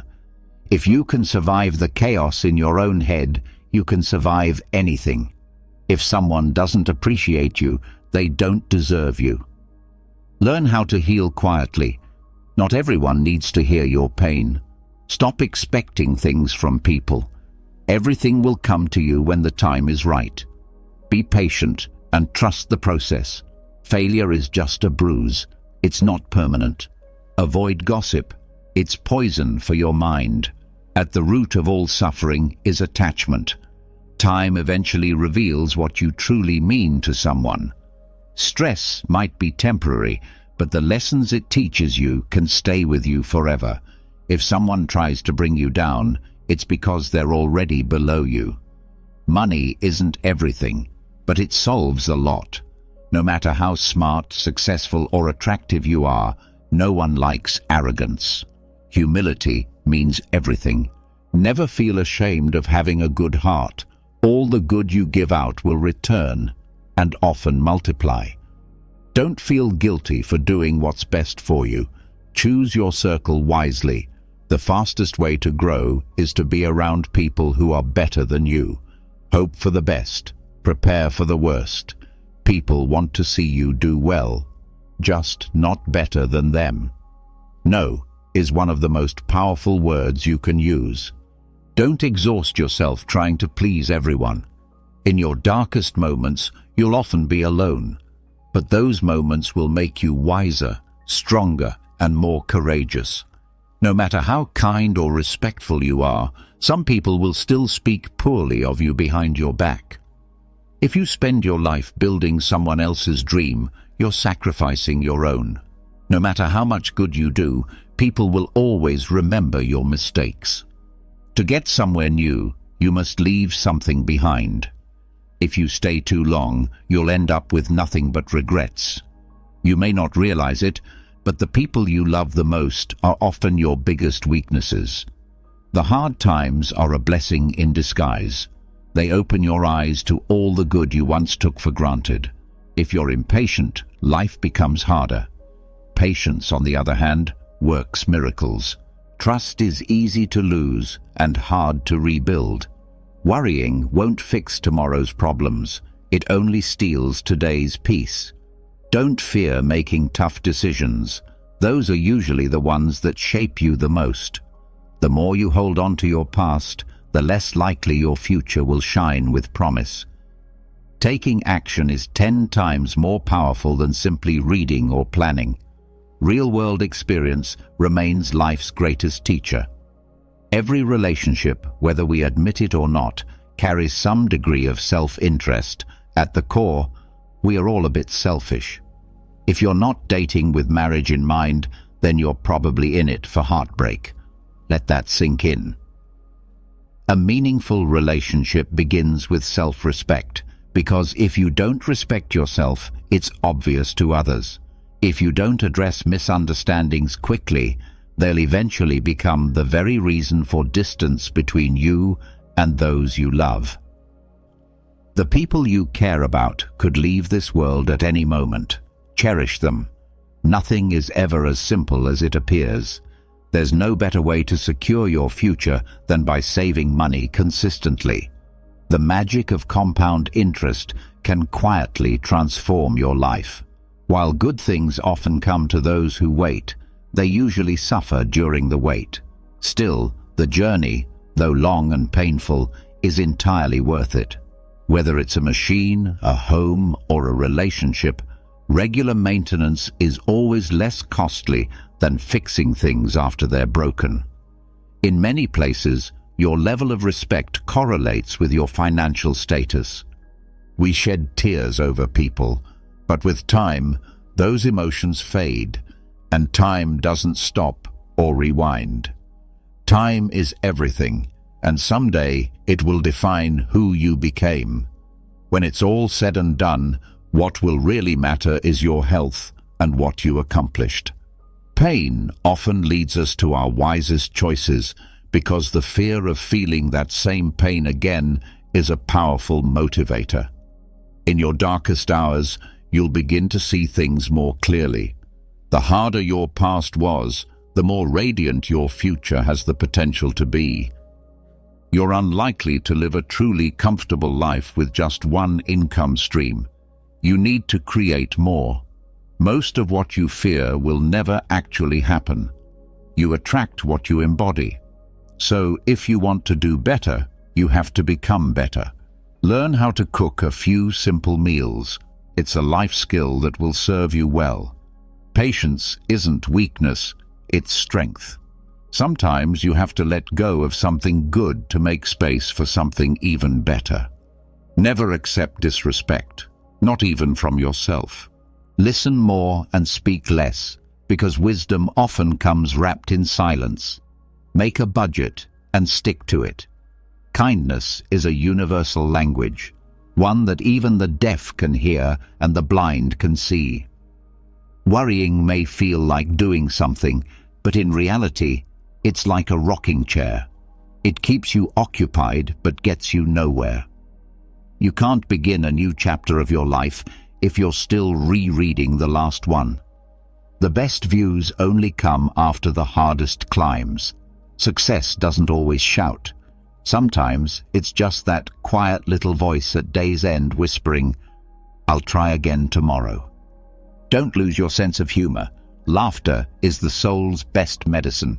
You'll never see a rainbow if your head is always down. Pay off your credit card bills. It'll save you stress in the long run. The best revenge isn't anger, it's massive success. The more you give, the more life gives you in return. Tough times never last, but strong people do. The most precious currency isn't money, it's time. Spend it carefully. A ship might be safest in the harbor, but that's not why ships are built. How you treat others says more about you than it does about them. Life isn't about having what you want. It's about wanting what you already have. Don't wait for the perfect moment. Take the moment you have and make it perfect. Believe in yourself, and everything else will eventually fall into place. Don't fear taking risks or trying something new. Life's far too short to always play it safe. Own your actions. That's what maturity looks like. Take a deep breath. It's just a bad day, not a bad life. Don't say someday. Say now, because someday may never come. Give to small charities. Acts of kindness change lives. If someone never makes mistakes, it likely means they've never tried anything new. You can't change the wind's direction, but you can always adjust your sails to reach your goals. When life finally gets better, you'll look back and be glad you didn't give up. Forgive your ex. Let go of the people who are wrong for you. Only then can the right ones arrive. God knows when to send exactly what you need. No regrets. Just do better next time. There will always be someone who doesn't value you. Just don't let that someone be you. Seek genuine respect, not shallow attention. Be careful whom you trust. Salt and sugar look almost identical. Some things need to end for better things to begin. Time will always reveal what's true. If you truly matter to someone, they'll find a way, even if life separates you. So appreciate every moment with those you love. Stay private, stay discreet, and don't tell everyone everything. Handle your personal life with care. Money is a means, not an end. The real goal is freedom. You're responsible for your own happiness. If you depend on others to create it for you, you'll constantly be disappointed. Do what no one else can do, and you'll become what no one else can become. Stay calm. You've overcome tough times before, and you will again. A negative mindset will never lead to a positive life. If someone treats you like an option, walk away. Choose experience over possessions, because memories are life's true riches. Accept what is. Let go of what was. Trust in what will be. There are so many people who love you. Don't waste your energy on those who don't. You deserve everything: the career, the love, the family, the peace, the life. Your vision might be blurry now, but with time and patience, it'll clear up. Patience is your quiet ally. Never forget the people who stood by you in hard times. You are enough, just as you are. You have nothing to prove to anyone. No matter how painful your past was, you always have the chance to begin again. Sometimes you have to go through the worst to reach the best. You'll remain alone until someone sees your true worth. Take care of your body. It's a different kind of wealth. If you can make a woman laugh, you can make her believe anything. Hard times always show you who your real friends are. Better days are coming. Yes, you may wake up with a heavy heart some mornings, but remember, your strongest muscle and your worst enemy is your mind. Train it. Someone else's success doesn't diminish your own. Don't let the same people hurt you more than once. Accept that some people love to blame others. They'll even blame you for things you didn't do. Stop complaining. It's wasted energy. Besides, who's really listening? You can't control everything or everyone, but you can always control yourself. And that's even better. Always move at your own pace, not based on expectations from society, friends, or family. If the house is messy and the garden is wild this weekend, it's okay. In the future, you'll remember the fun you had, not the tidy home. Make time for joy. Learn to say, "I don't know." Be frugal. Eat simple, real food. Avoid wheat and limit carbs. The more you learn, the more foolish small minds will seem. Pay close attention to people's red flags. Block them out early. It'll save you so much pain and wasted time. Never take on responsibilities that don't belong to you. Never compromise your worth. Trust your instincts. And above all, never take your loved ones for granted. Set firm boundaries. Be selective about who gets access to your life. If you truly want to grow, find someone worth serving. Service gives you experience, connections, and a reputation for reliability. True mastery only comes from practice. Buy and rent what you can afford. The fewer things you own, the lighter your life will feel. Life is rarely black and white. Often, there is no right or wrong choice. Sometimes, you just have to wing it. Don't walk away from someone just to teach them a lesson. Walk away because you've learned yours. Life is far from over, but it's also incredibly short. If there's something you want to do, don't put it off. But also, don't trade your long-term goals for short-term pleasures. When you're unsure, just take the next small step. Build relationships with people you admire, not just those who accept you easily. Surround yourself with people whose values and habits you admire, not simply those who are easiest to connect with or who readily accept you. The people you spend your time with will heavily influence your direction in life. Be cautious not only about who you choose to marry, but even more so about the kind of person you become in a marriage. If you become a parent, understand that making mistakes is a necessary part of learning and growth. Don't wait too long to start. Time slips by quickly.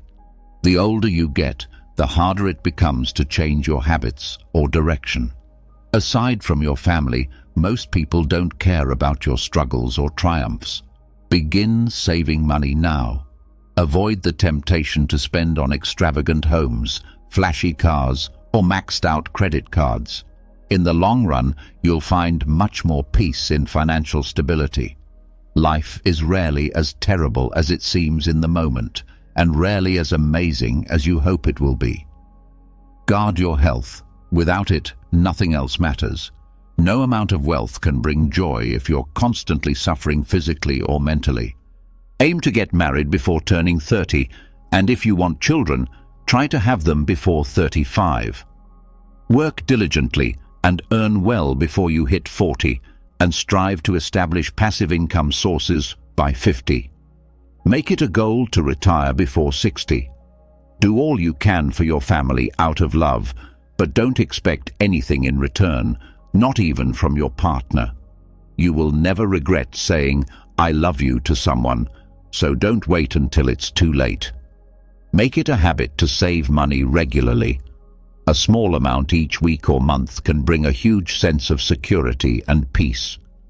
It might be hard to believe, but having a financial cushion truly contributes to your happiness. If something in your life is functioning well, don't tamper with it unnecessarily. Be loyal in your relationships or choose to stay single. It really is that straightforward. Expect nothing and learn to appreciate everything. Gratitude for the small, often overlooked aspects of life is what leads to inner peace. The harder you work, the more you seem to get lucky. Don't take things personally. People's actions are often reflections of their own inner battles.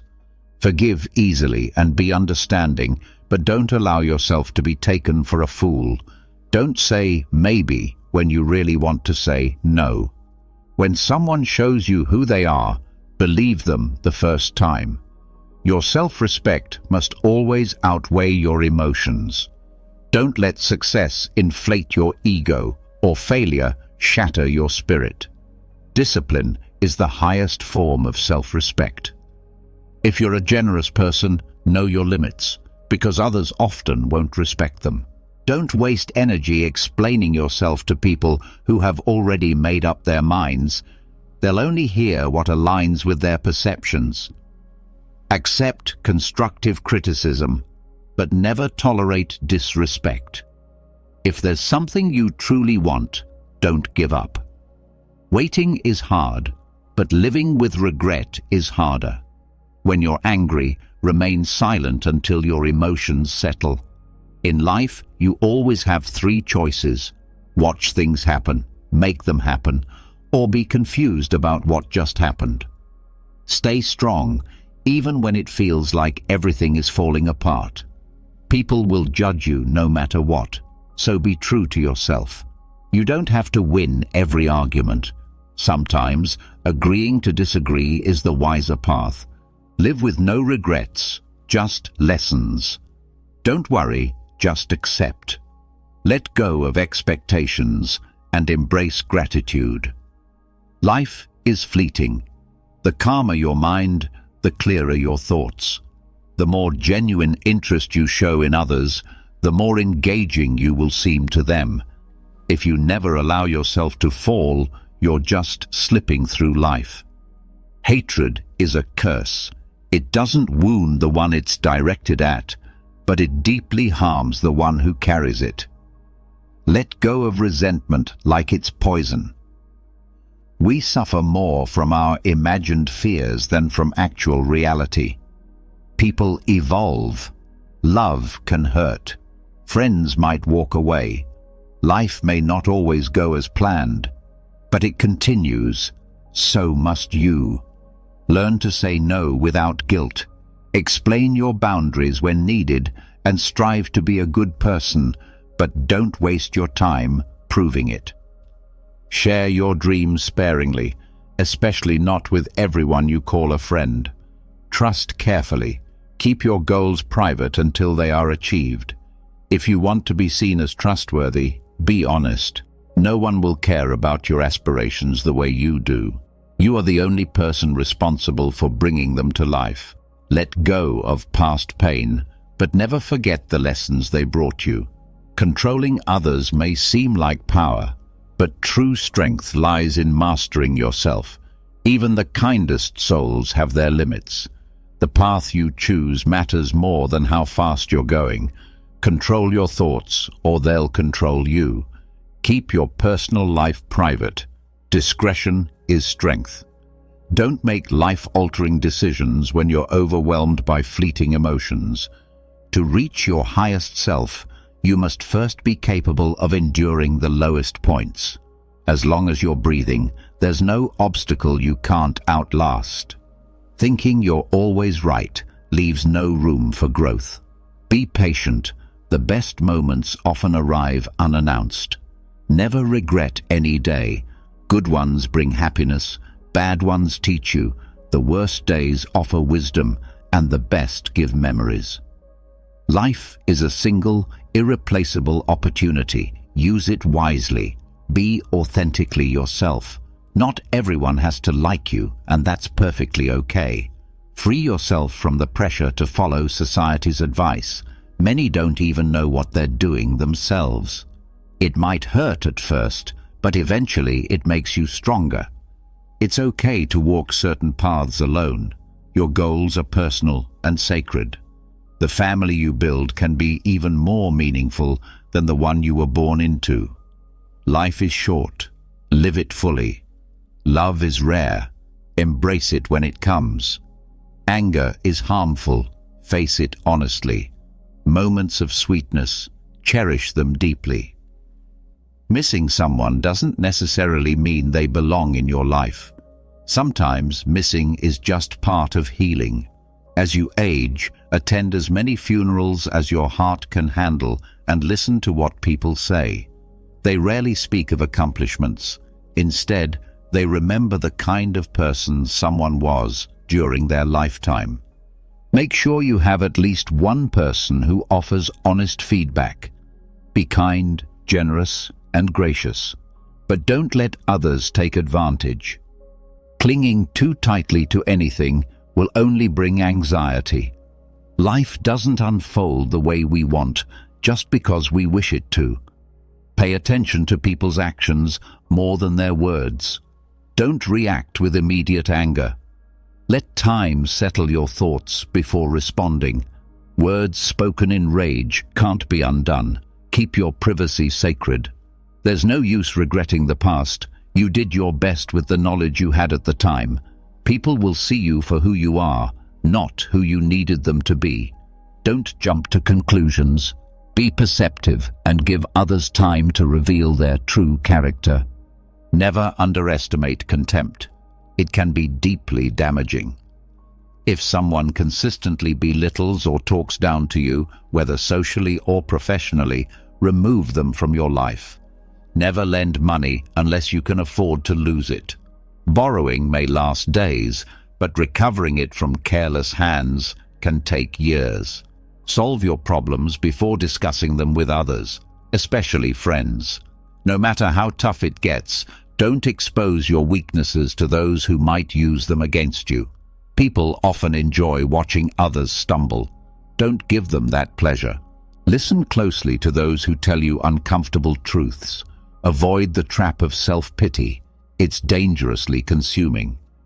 Just because you're in a dark place now doesn't mean you won't smile again. Pain is temporary. Sadly, we use our health to chase wealth, only to spend all our wealth later seeking one healthier day. Grudges don't harm those we resent. They only hurt us. Haters don't suffer. Only the ones who carry that hate do. Time will shape you more than anything else. It's the truest judge. You can't fight it. The only constant in life is change. Embrace it and you'll grow. Say please and thank you often. You can't rewrite the past, but you can shape the future by learning from it. One of the heaviest burdens we carry is expectation. It's better to be alone than with someone who brings you down. Once you stop chasing the wrong people or things, the right ones find their way in. There are no shortcuts to places worth going. You won't know how strong you are until strength is your only option. Don't let what you can't do overshadow what you can do. The best way to build confidence is to face what you fear. A river doesn't cut through rock because of force, but because of persistence. There's no elevator to success. You'll need to take the stairs. The greatest risk in life is not taking any at all. Happiness isn't something to delay for someday. It's something you must create now. Life won't get better by accident. It gets better with intention and effort. The only real limits are the ones you impose on yourself.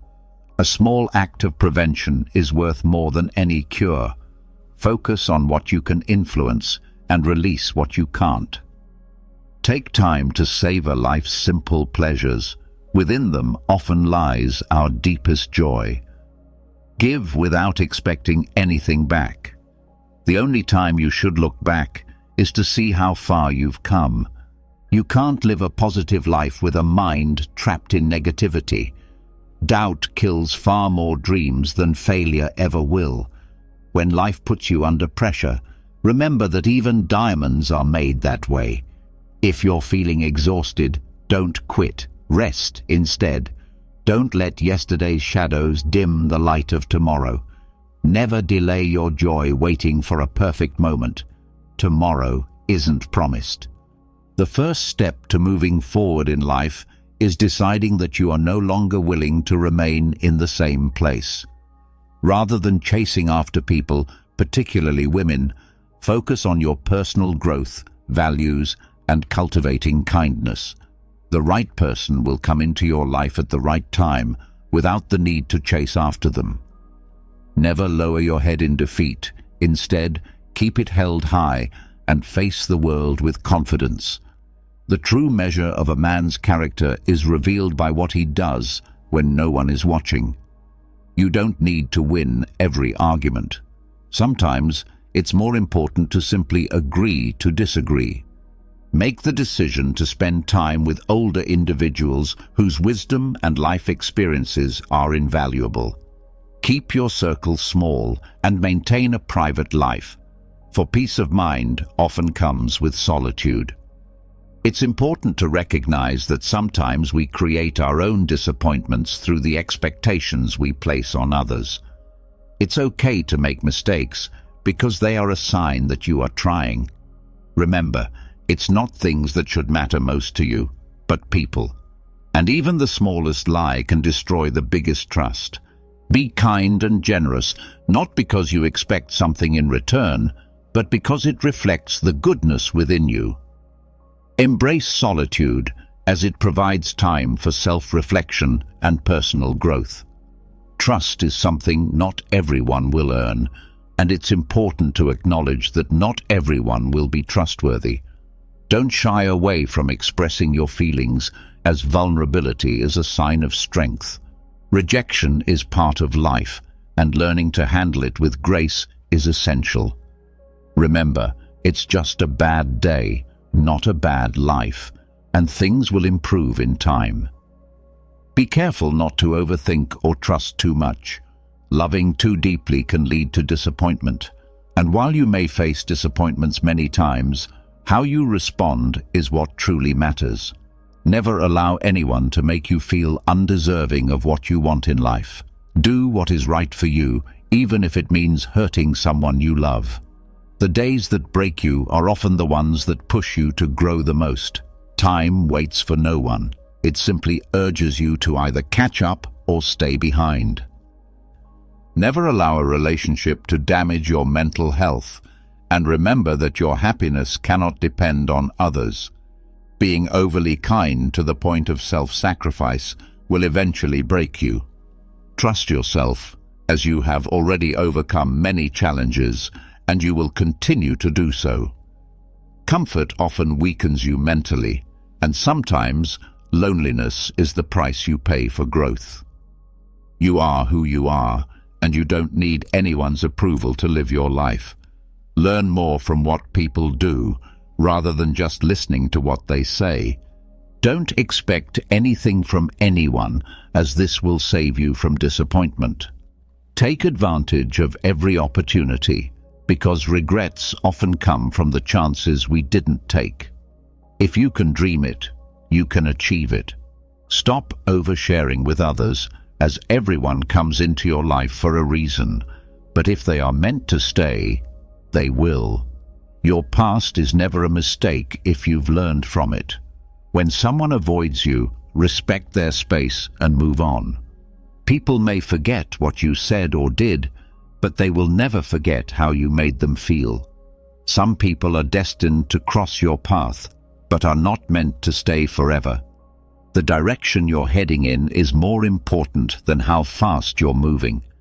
Never fall in love with the same person twice, because the second time you're falling in love with the memories, not the person. View failure as a valuable teacher and a necessary stepping stone towards success. Celebrate even the small victories because they pave the way for larger accomplishments. Surround yourself with those who bring you peace and spend more time with them. Never be afraid to treat people the way they treat you. Be authentic and don't waste time on people who don't value you. Never hesitate to invest in yourself, as it pays off in the long run. Stop doubting yourself and believe in your potential. You can learn more about a person by what they say about others than by what others say about them. Trust your heart to guide you and let your mind lead you safely toward your goals. If you rely too heavily on one and neglect the other, you will lose balance.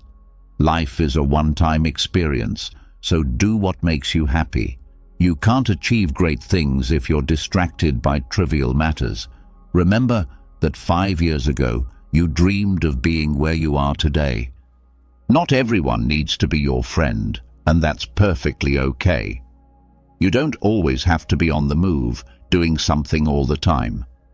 Take time to relax and give back, whether through a kind gesture or by helping someone in need. Everything happens for a reason, so don't be afraid to experience suffering. It's a natural part of growth.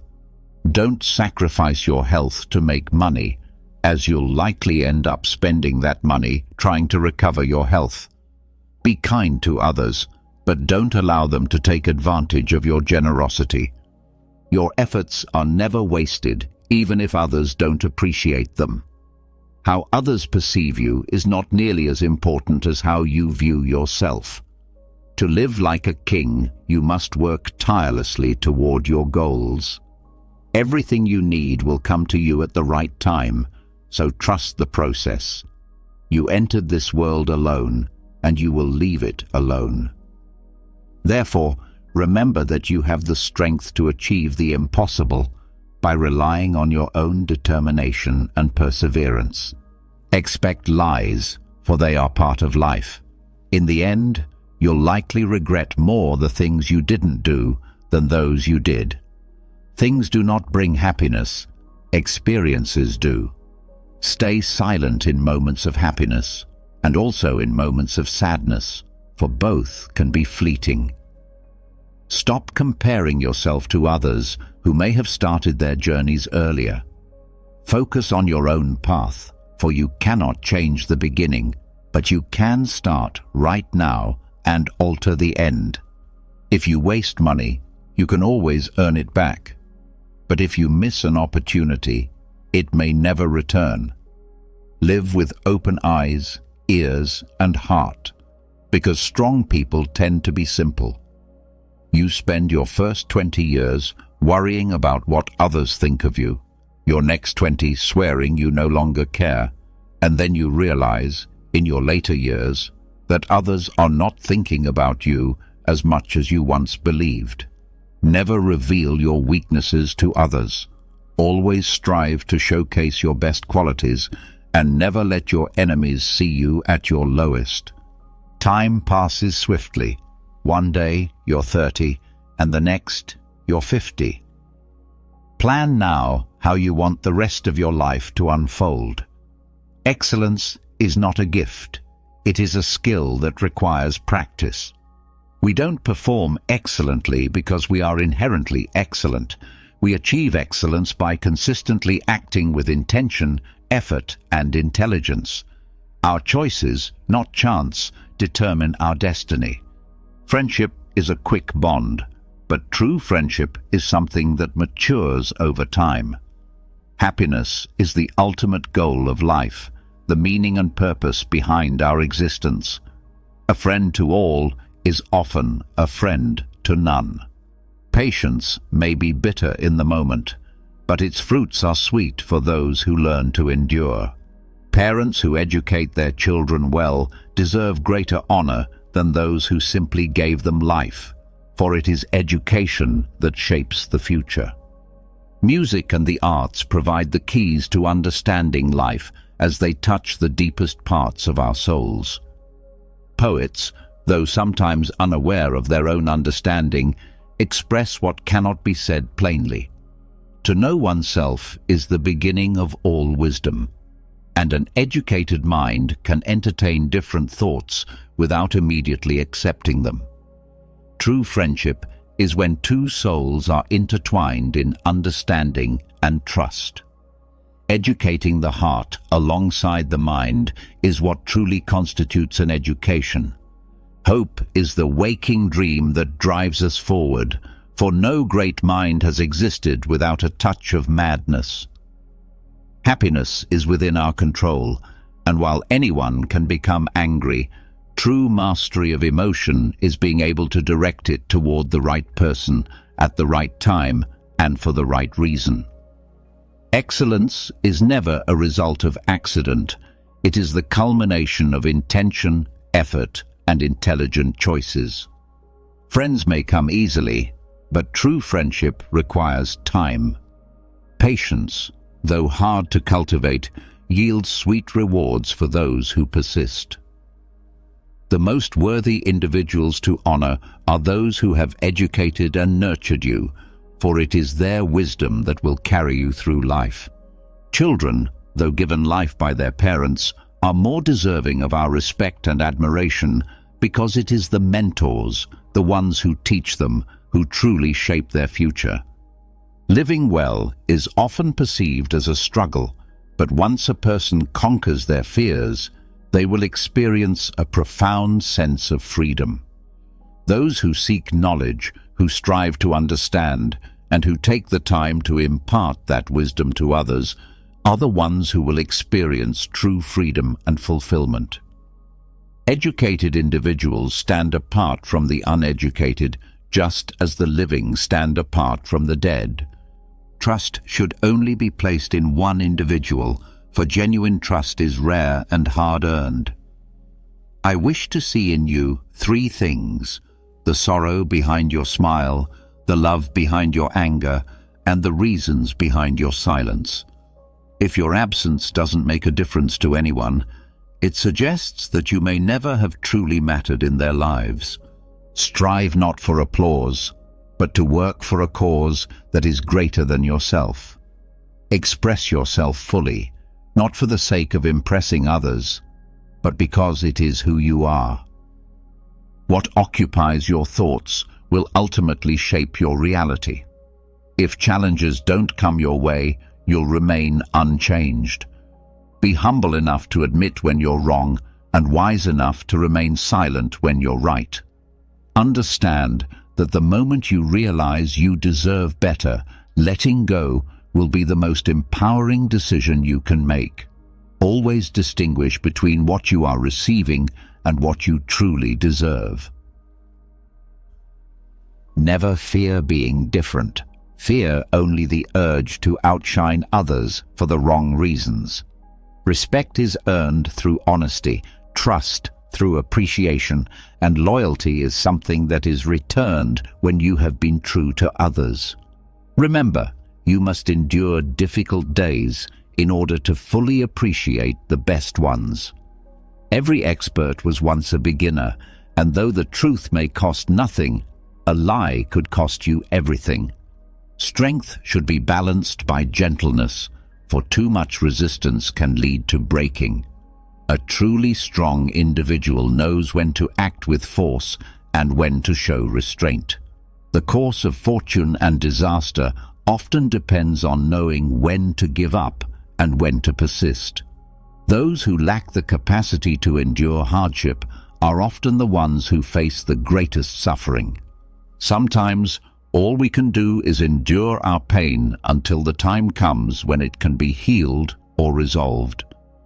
To solve a problem, it's essential to address its cause, not just its symptoms.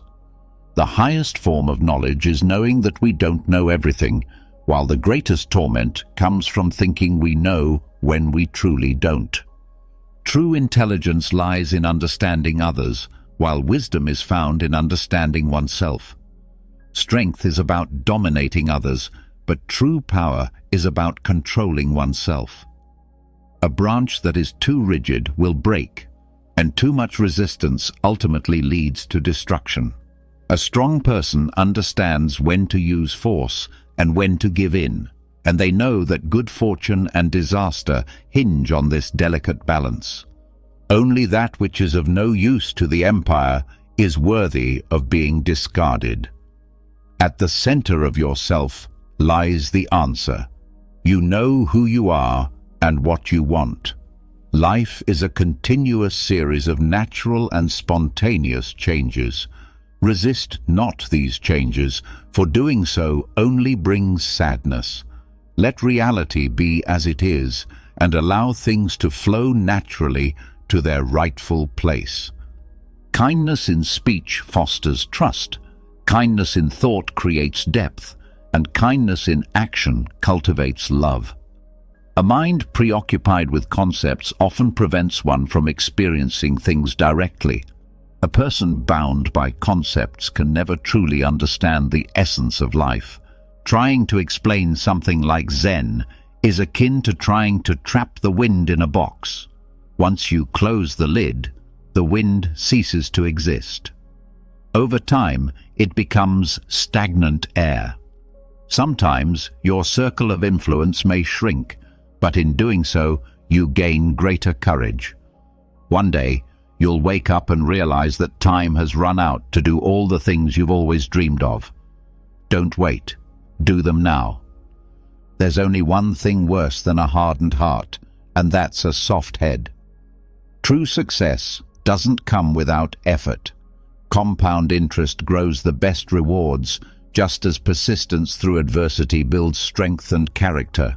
The more you dwell on your misfortunes, the greater their power to harm you. The path to health requires you to eat what you don't like, drink what you find unappealing, and do what you would rather not do. Avoid arguing with those who are not capable of reason. They will only drag you down to their level and eventually defeat you through sheer persistence. A broken promise may hurt, but it's often better than none at all. If you think you can, or if you think you can't, you are right. Never hit someone if you can avoid it, but if you must act, do so with honor. Make the most of your resources and circumstances. Remember that a gem cannot be polished without friction, and neither can a man be perfected without trials. Suffering before it is necessary only leads to unnecessary pain. We should not follow the crowd blindly, but rather choose our own path, even if it leads us away from the popular one. We often love ourselves more than others, yet we care more about the opinions of others than our own. Luck is simply what happens when preparation meets opportunity. Live as though you are already dead.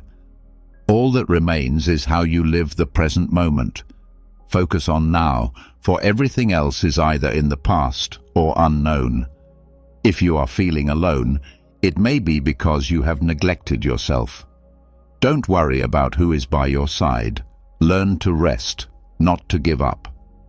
The two most important days in your life are the day you are born and the day you discover why you were born. Adversity often prepares ordinary people for extraordinary destinies. Positive thinking is a powerful tool, often making everything better than negative thinking ever could. The only real mistake is the one from which we learn nothing. Your past should serve as a place of learning and growth, not a place where you live forever. Don't rush the process. Trust that big things take time. Big dreams require healthy habits, and healthy habits require self-discipline. If you can stay positive in a negative situation, you will find victory. Sometimes you win. Sometimes you learn. Take a deep breath. It's just a bad day, not a bad life. You may fall 7 times, but you get up 8. If you believe it will work, you'll see opportunities.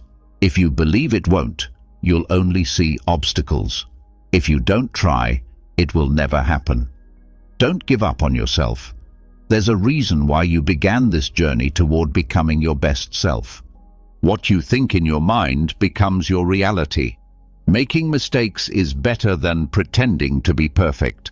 Accept what is, let go of what was, and have faith in what will be.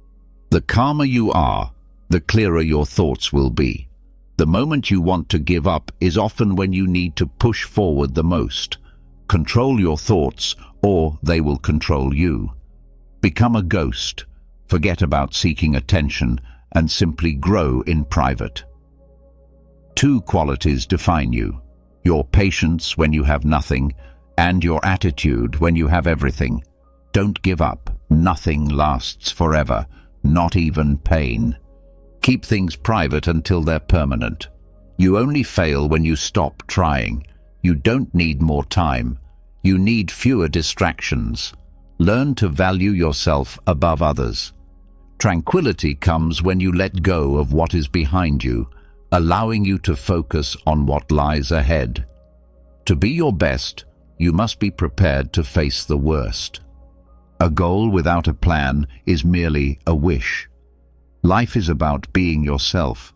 Don't lose who you are by trying to be someone else. If life were predictable, it wouldn't be life. It would be tasteless. Life is like a coin. You can spend it however you wish, but you only get to spend it once. Practice self-compassion, for we are all human, and we all make mistakes. Time heals almost everything. Give it time. Sometimes you have to let go of something good to make room for something better. What others think of you is none of your concern. You can't move forward in life if you keep dwelling on the past. The best view comes after the hardest climb, and you'll never see a rainbow if you're always looking down. Hard times don't last, but strong people do. While you can't change the direction of the wind, you can adjust your sails to reach your destination. There are no shortcuts to worthwhile destinations. A river cuts through rock, not because of its strength, but because of its persistence. Focus on what you can control and leave the rest behind.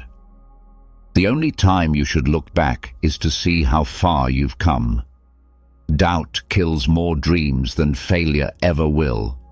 Diamonds are formed under pressure, and the first step to moving forward is deciding that you're not willing to stay where you are. Your true character is revealed by what you do when no one is looking. Don't waste your life trying to impress others. Stay away from those who make you feel small. No company is better than bad company. Don't compare your life to others, for you have no idea what their journey is like. Your life is your responsibility. Life may not always be fair, but it is still good.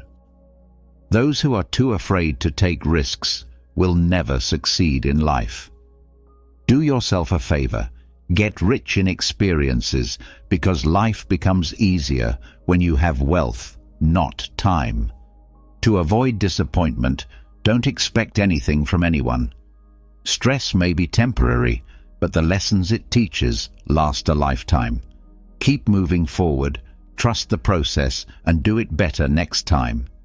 The harder you work, the luckier you'll become.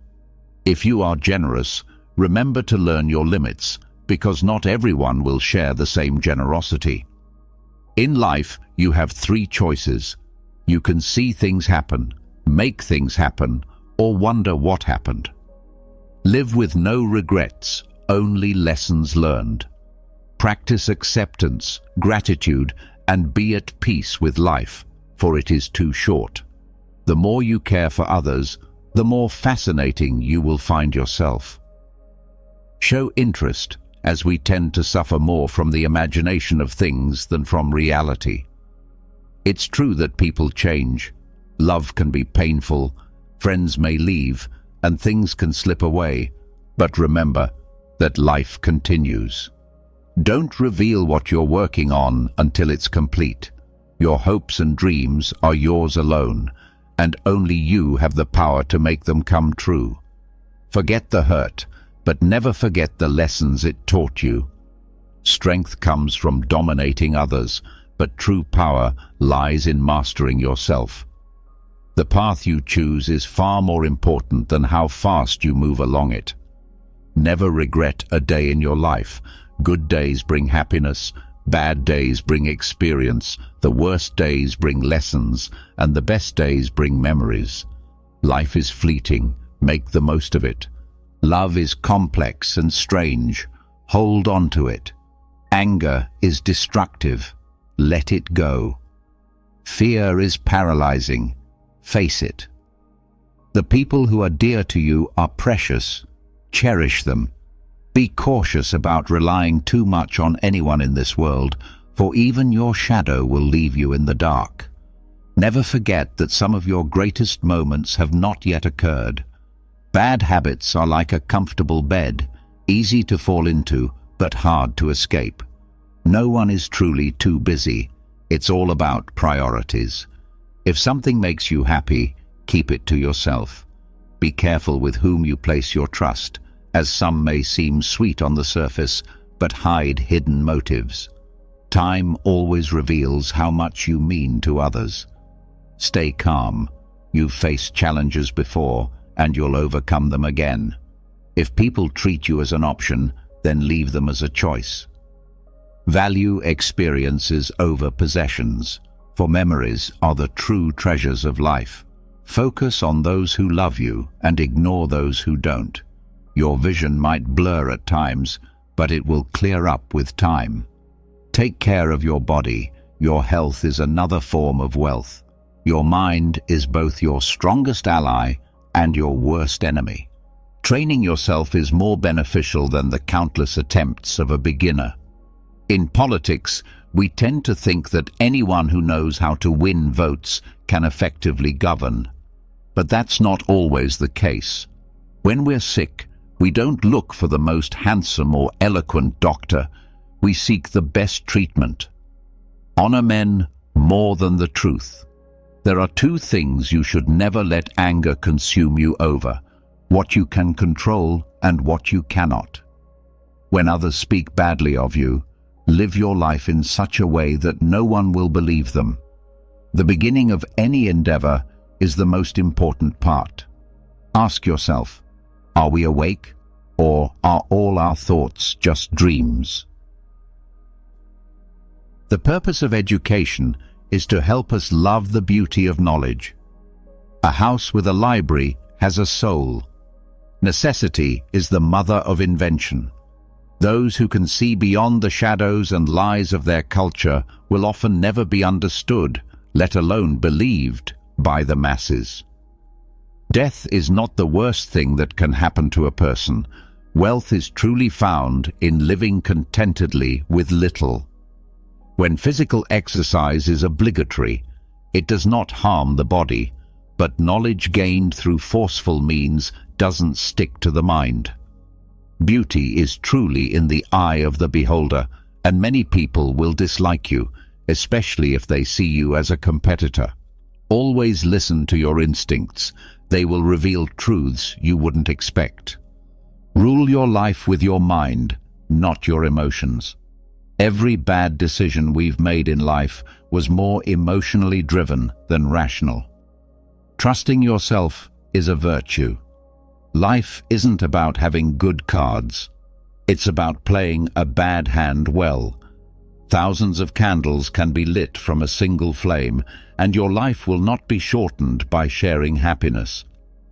At first, you choose a partner based on appearance, but you will later realize that values, not looks, will guide how you raise your children. If you expect the world to treat you fairly just because you're fair, you are deceiving yourself. Learn to say what you mean and mean what you say. Resentment is like drinking poison and hoping it will hurt your enemies. You can always make money, and the world won't end because you don't have a fixed income. Something else will come along. Your friends want you to do well, but not better than them. Don't worry about the average of the 5 people you spend the most time with. This is real. If you want to know someone, observe the 5 people they interact with the most. When you're trying to break a habit, don't tell yourself it's the last time you'll do it. Tell yourself it's the first time you won't. Be mindful of small expenses, for small leaks will sink a large ship. Never compare your life to someone else's. Their life may appear better, but they have struggles you've never heard of. If they don't have what you want, don't listen to what they say. Justifying your actions to people living a life you don't desire is a waste of time. Keep your personal matters to yourself and avoid the company of fools. Stupidity is contagious. Not everything in this world should be your concern. Some problems are simply none of your business. Focus on what directly affects you, and you'll find more happiness.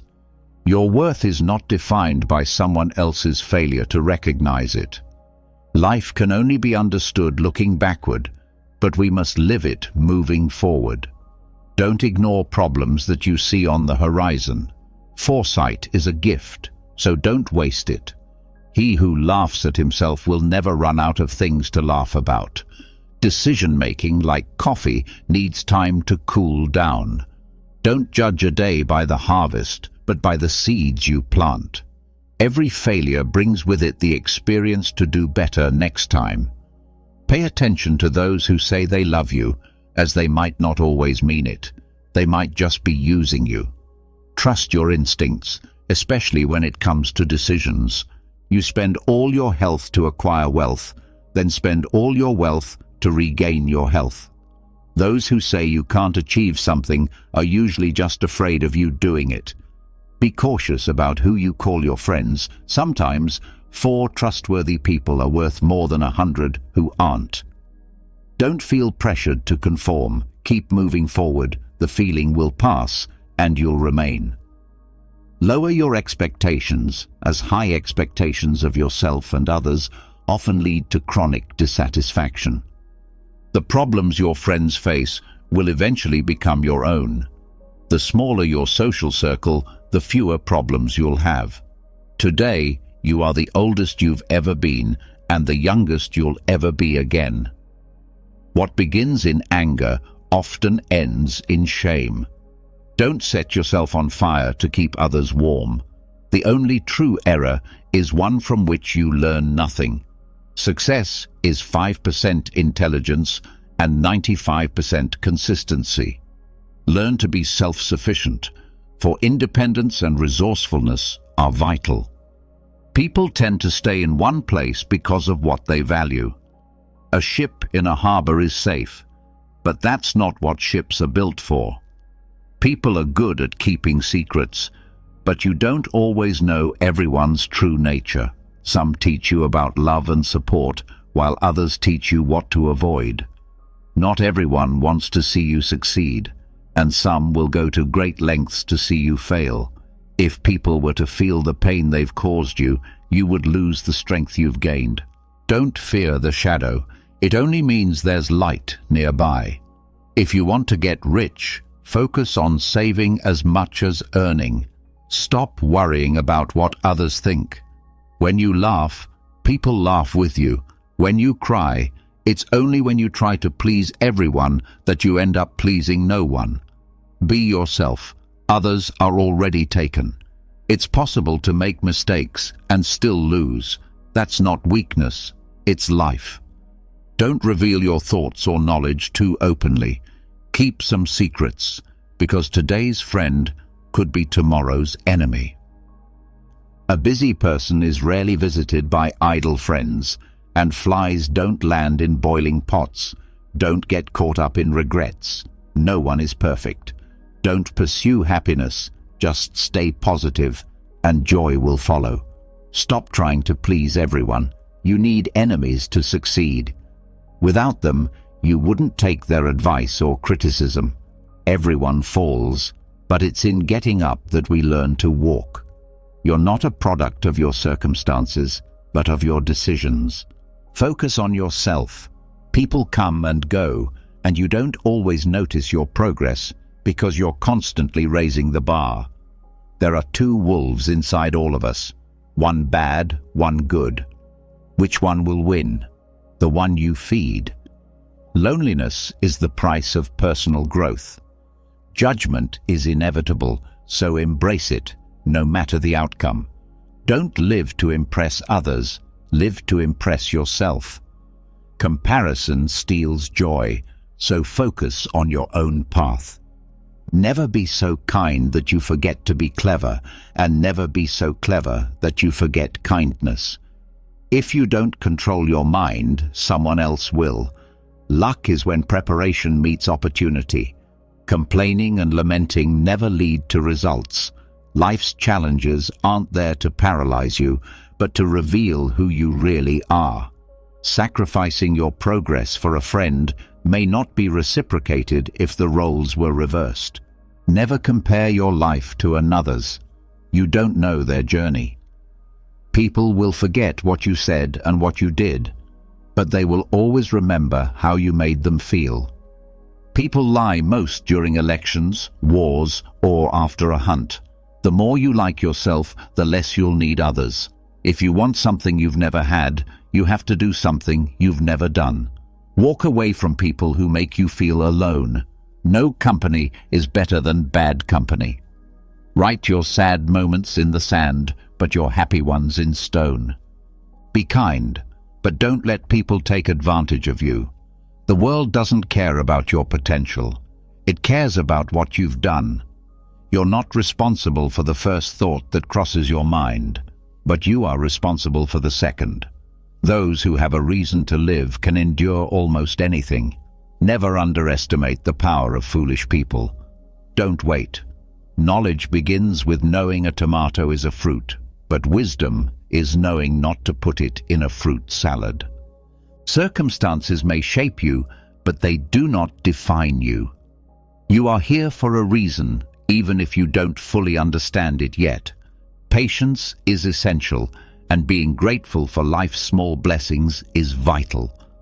Imagine for a moment that your entire life, every setback, every hardship, wasn't a detour, but a deliberate path leading you towards something greater.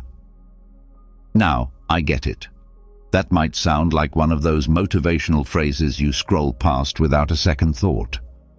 But what if I told you it wasn't just a feel-good slogan, but a core truth embedded in an ancient philosophy that has endured through centuries? I'm talking about Stoicism, a way of life that doesn't merely help us endure pain or hardship, but invites us to welcome it, to mold it into the very foundation of our strength. Today, we're diving into the soul of Stoicism to explore how this age-old wisdom isn't just a source of comfort in dark times, but a practical guide to living each day with meaning, resilience, and purpose. Whether you're dealing with personal turmoil, career hurdles, or the endless noise of everyday chaos, Stoic teachings offer more than survival tactics. They offer a philosophy for thriving. They show us that the secret to a fulfilling life doesn't lie in changing what's around us, but in mastering how we respond to it. So if you've ever felt like you're swimming against the current, if you've ever wondered how to remain grounded in the midst of life's storms, or if you're simply curious about how the ancient can transform the modern, you're exactly where you need to be. Join me on this path as we unlock the power of Stoicism, discovering how to turn life's obstacles into the very fuel that drives our evolution. And while we embark on this shared journey, don't forget to subscribe and stay tuned. Every part of this exploration is designed to uplift and transform, and you won't want to miss a single second of it. Have you ever realized you're settling for less than you're capable of? Many of us drift through our days, weeks, even years without questioning the invisible limits we've placed on ourselves. This is where one deceptively simple yet profoundly powerful question comes into play. Why not? At first glance, it seems basic, But this question has the potential to dismantle the fears and complacency that quietly confine us. Now, let's inject this with some Stoic insight. The Stoics didn't believe in waiting for life to happen to them. They were active participants, constantly examining their actions and motives through the lens of virtue and continuous self-improvement. When a Stoic encountered a challenge or a moment of decision, they asked themselves, why not choose the path that promotes growth? This wasn't about being reckless. It was about making thoughtful, intentional decisions that align with who they were and who they were striving to become. So the next time you stand at a crossroads, uncertain or hesitant, challenge yourself. Why not pursue that goal? Why not take the risk? Why not believe in yourself and move toward your vision? It's in those decisive moments that the trajectory of our lives begins to shift. But this question isn't just about confronting external roadblocks. It also forces us to face the internal voices that whisper doubts and promote safety over progress. It challenges the fear of failure, the comfort of routine, and the lies we tell ourselves about what we can or can't do. It's a wake-up call to rise above mediocrity and claim the extraordinary potential that lies dormant within us. Think of every Stoic figure you've read about. Marcus Aurelius, Seneca. They weren't seeking comfort. They embraced struggle as a vehicle for becoming stronger, wiser, and more virtuous. That's what you do when you ask, why not? You step into life with intention. You commit to growth. You move forward with courage. So next time you hesitate, remember that the power to rewrite your story is already in your hands. You are capable of exceeding your perceived limits. Adopt the Stoic perspective. Ask, why not? And watch as your inner curiosity, bravery, and dedication begin to reshape your life. In Stoicism, this drive for continual growth connects with the concept of prokopton, the idea that we are all works in progress. The Stoics weren't chasing flawlessness. They were dedicated to progress, steady, disciplined, and intentional progress. They focused on what they could control, their actions, their character, and how they chose to respond to life's inevitable fluctuations. They understood that meaningful progress lies at the heart of a fulfilling life. Whether it's honing a professional skill, deepening a meaningful relationship, or nurturing inner peace, growth is the foundation of everything that brings purpose. When you become obsessed with improvement, you align with one of Stoicism's highest virtues, self-mastery. You pursue excellence not for recognition, but because it's the purest expression of living in accordance with your values. But let's be clear, being obsessed with improving isn't about being ruthless or overly critical of yourself. It's about being compassionately committed to your evolution. It's about recognizing your progress, no matter how small, and celebrating it, while staying eager for the next step in your personal transformation. There will be setbacks, there will be failures, but to the Stoic, these aren't dead ends. They are powerful lessons, each one offering insight and depth to your journey. So how do you nurture this obsession with growth? Start by setting meaningful goals that echo your inner values. Reflect daily on your decisions and behaviors, checking if they align with the person you aspire to be. Welcome challenges not as threats, but as teachers. Stay open, curious, and always ready to learn, refine, and adapt. The journey never ends. There's always another level of depth, another virtue to embody, another skill to master. In this endless pursuit lies true satisfaction.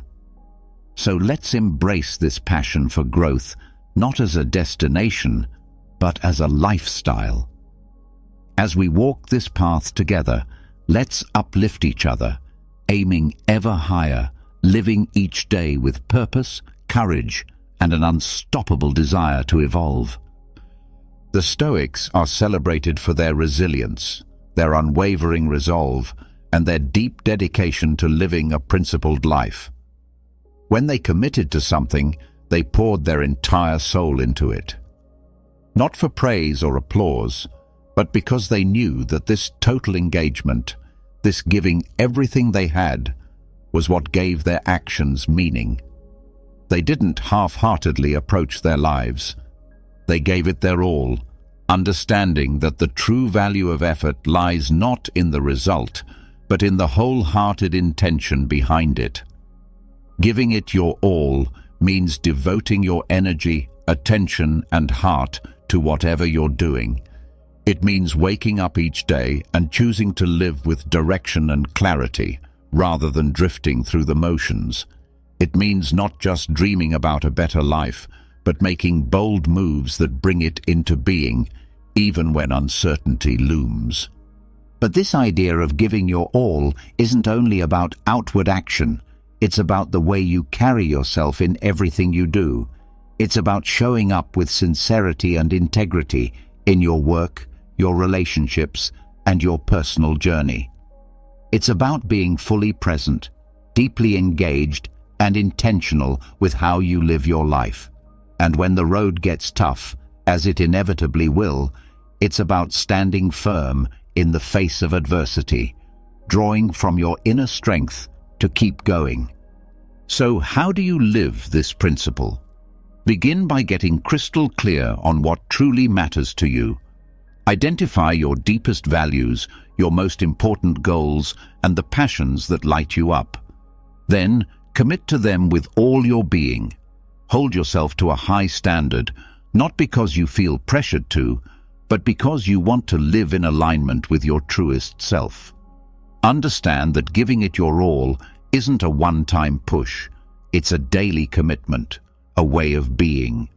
And as you live this way, you'll find yourself not only advancing toward your goals, but also experiencing a richer, deeper sense of meaning along the way. Let's walk this path together, motivating each other to show up fully, to live with fire and intention, and to create lives that echo with virtue, excellence, and enduring purpose. Because in the end, what truly matters is not just what we achieve, but who we become through it all. We live in a world overflowing with distractions, temptations, and reasons to stray from our chosen path. But real transformation happens when you decide to stay committed, despite the noise. When you remain grounded in your values and your journey, you take a stand for something higher. You honor your truth, your direction, and most importantly, your inner self. The Stoics understood the chaotic nature of life. They knew how easy it was to veer off course, but they also recognized the immense power of remaining faithful to your principles.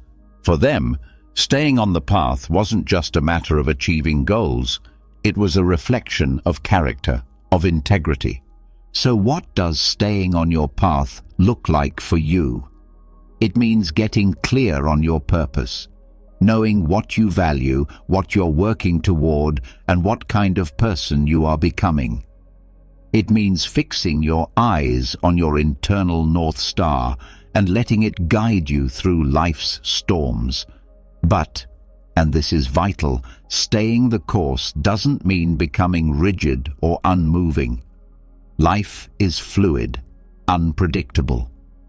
True commitment to your path includes the wisdom to adapt. It's about learning, adjusting, and evolving in a way that remains true to your core. Your flexibility must be rooted in your values, not swayed by external pressures or distractions. How can you ensure you're still aligned with your path? Start by cultivating self-awareness. Reflect often. Write down your vision and your values. Use them as your compass. Build the discipline to make aligned choices, even when they're hard. And when you encounter setbacks, don't see them as reasons to quit. See them as the very moments that test and strengthen your resolve. We're taught to focus on results, to chase the prize. But Stoicism offers us a liberating truth, that there's immense peace and power in detaching from outcomes. This shift in mindset allows us to focus on what we can control, our effort, our virtue, our commitment to the process. It's a way of living that brings true freedom, and it's where the real magic begins. The Stoics remind us that some aspects of life are within our control, while others are not. What we can govern are our choices, our intentions, our efforts, and our mindset.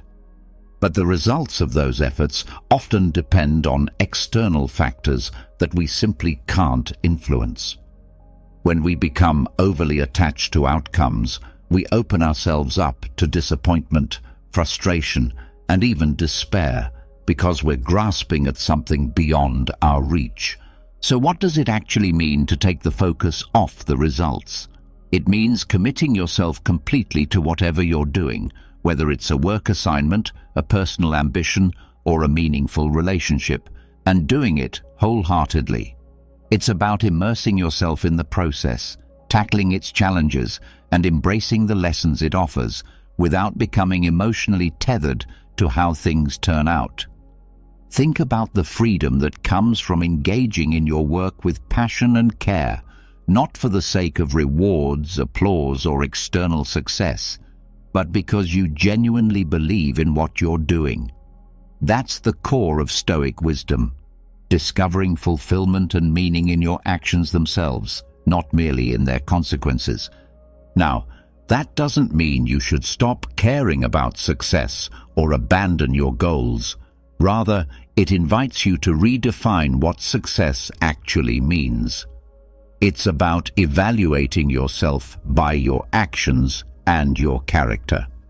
Did you conduct yourself with integrity, courage, and perseverance?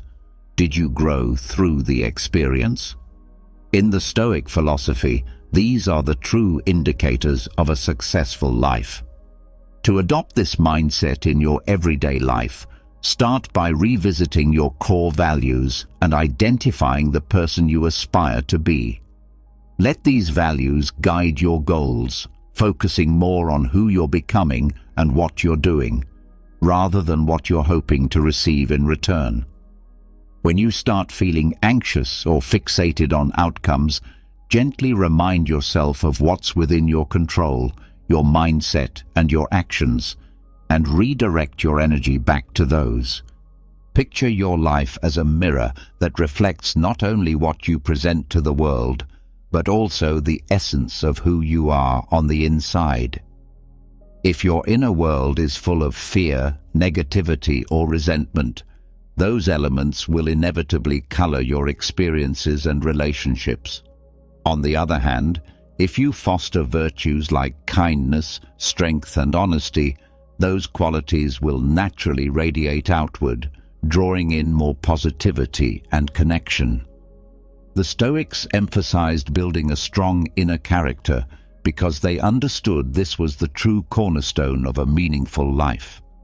While you may not have power over external events, you always have the power to choose the person you want to be in response to those events. By dedicating yourself to being your best self, your life will begin to reflect those same qualities. But how do you bring this idea of becoming what you want to attract into your daily habits? Begin by engaging in thoughtful self-reflection. Observe your thoughts, your emotions, and your actions with honesty and compassion. Recognize where you have room to grow and intentionally work on cultivating the virtues that resonate with you, be it bravery during tough times, persistence in chasing your dreams, or empathy toward others. This journey isn't about perfection or pretending you don't stumble. It's about becoming deeply aware of your internal world and aligning it with your values. It's also about the willingness to keep growing, especially when things get hard.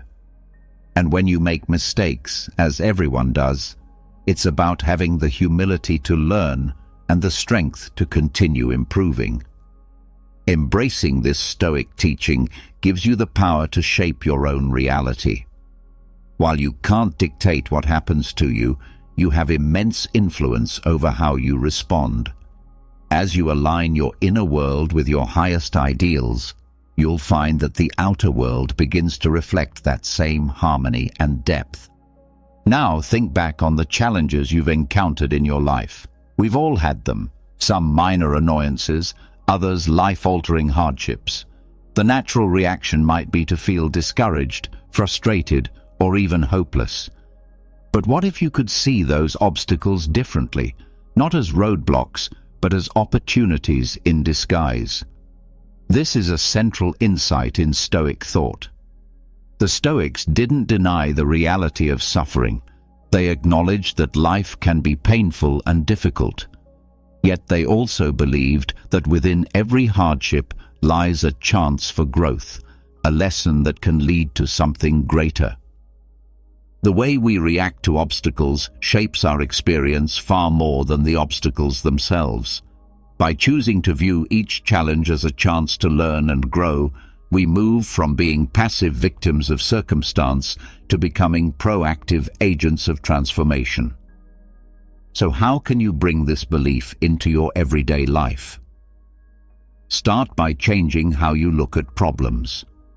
When something difficult arises, pause and ask yourself, what can I learn from this? How is this shaping me into a better version of myself? Rather than letting setbacks drain you, let them be the fuel that builds your strength, creativity, and resilience. Understand that the most worthwhile achievements often come from the hardest climbs. The struggles you endure, the roadblocks you overcome, and the perseverance you build are all part of your personal evolution. Every difficulty is a chance to practice patience, bravery, and adaptability, qualities that shape you into a deeper, wiser human being. And remember, facing challenges often calls for new ways of thinking. It's in those tough times that you're pushed to break your limits, to think differently, and to uncover strengths you didn't even know you had. When you adopt the Stoic view of obstacles, you also begin to feel a deep sense of gratitude for the growth they bring, for the strength they reveal, and for the clarity they offer. You start to cherish the journey itself, knowing that the most meaningful insights often arise from adversity. In the grand scheme of life, it's easy to feel overwhelmed. Your dreams may seem too big and your problems too complicated. You might wonder, what difference can my small actions possibly make? But here's the truth. Every great achievement is made up of countless small efforts. Every monumental change is built from tiny, consistent steps. The Stoics taught that while we don't control the final outcome, we always control the present moment, our choices, our actions, our attitude. They encouraged us to live with purpose, to take meaningful steps, no matter how small, and to focus on what is right in front of us. Do what little you can is not a call to mediocrity. It's a call to live intentionally, to participate fully in life, no matter how modest your contribution may appear. So, how can you live this out? Begin by breaking your bigger goals into smaller, manageable tasks. Concentrate on what you can do today, even if it's just a tiny step forward. Progress isn't about taking huge leaps. It's about staying consistent, showing up, and building momentum through persistence. Each small action is like a brick, forming the foundation for your larger dreams. This Stoic mindset also teaches us to find fulfillment in the process, not just the prize. When you're focused on doing your part well, no matter how insignificant it may seem, you naturally become more present, more engaged, and ultimately more effective. You begin to value the journey itself, its ups and downs, its pauses and pushes, because you know that real growth and satisfaction come from the effort you put in each day. Adopting this attitude also builds humility and strength. It helps you accept your limitations while still affirming your ability to make a difference. You become more flexible, more resourceful, and more determined, even when the results aren't immediate or obvious. In a society where success is often equated with wealth, titles, or online popularity, it's easy to lose your sense of what truly matters. But imagine stepping back and reconsidering how you define success altogether. The Stoics invite us to do just that. They argue that real success has nothing to do with possessions or public praise. Instead, it's about developing a character rooted in virtue, living in harmony with nature, and embracing your role as a human being with honesty and integrity. In this view, success isn't about winning in the eyes of the world. It's about being just, courageous, wise, and true to yourself, no matter your external situation. It's about living a life of purpose and principle, and that, according to the Stoics, is the highest achievement of all. This mindset is incredibly liberating because it shifts the power back to us. While we may not be able to influence the economy, job market, or the opinions of others, we always retain control over our own values and decisions. So how do we begin reshaping our understanding of success? It starts with self-reflection. Take the time to explore what you genuinely care about and the kind of person you aspire to be. Think about the traits you respect in others and make a conscious effort to develop those traits within yourself.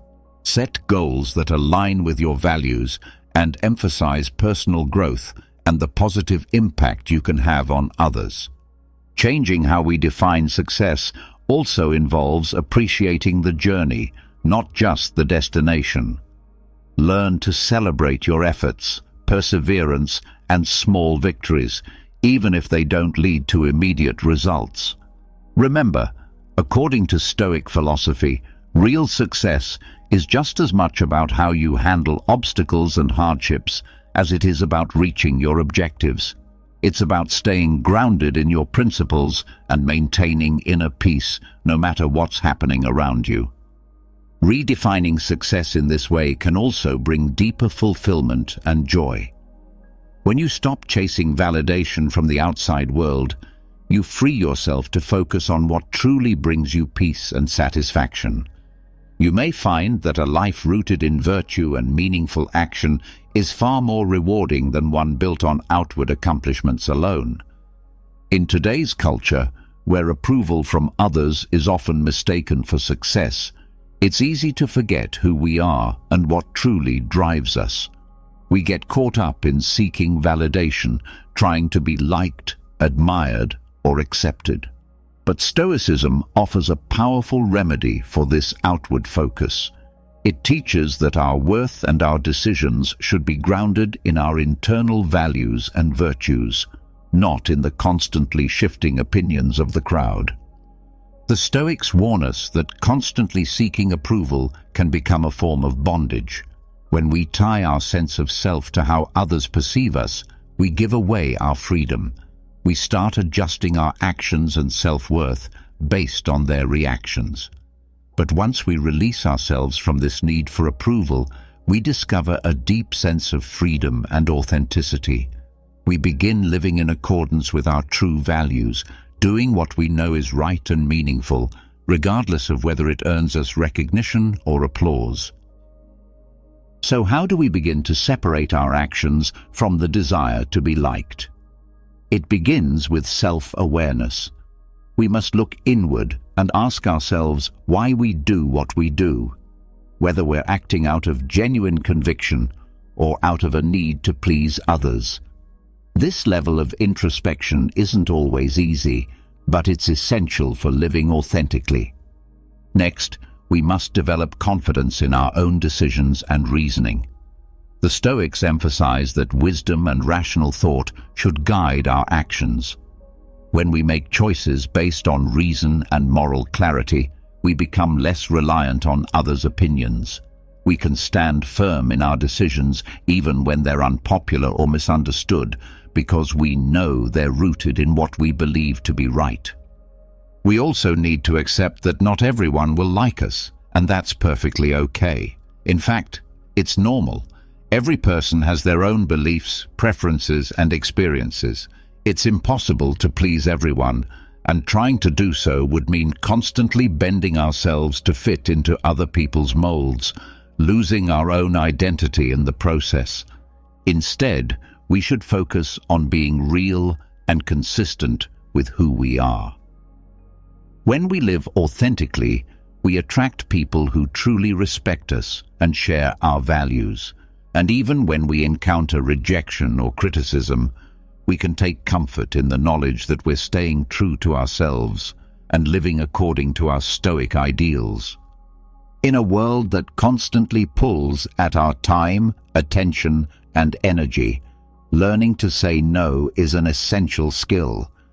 It's not just about turning things down, it's about standing firm in our priorities, protecting our values, and honoring our personal boundaries. Stoic wisdom teaches us to concentrate on what truly matters and what we can control. Sometimes that means declining invitations, opportunities, or demands that don't align with our deeper purpose. The Stoics believed in living in harmony with nature, which includes recognizing and respecting our own limitations. They understood that our time and energy are limited, and we must be wise in how we spend them. Saying no, then, becomes a practice in discernment, a way to ensure that we're investing ourselves in what is truly worthwhile, rather than being swept along by what's simply urgent or expected. But let's be honest, saying no is hard. It takes courage, especially when we're used to pleasing others or afraid of missing out. Still, the Stoic path encourages us to make choices based on virtue and rational thought, not fear or pressure. When we say no with quiet conviction, we're not just refusing something, we're affirming our values and our authenticity. So how can we improve our ability to say no? It starts with having a clear understanding of what truly matters to us, what we believe in, what we want to accomplish, and how we want to live. When you know your purpose and your priorities, it becomes much easier to recognize which demands support your journey and which distract from it. Saying no doesn't have to be rude or confrontational. It can be expressed with kindness and gratitude while still being firm. And as we get more comfortable with saying no, we'll experience a newfound freedom. We'll shed obligations that don't serve us and create space for the things that truly do. We'll grow in self-respect, honoring our own needs and boundaries, and others will notice this clarity and strength, often responding with respect for our integrity. Now, how does one truly let go with indifference?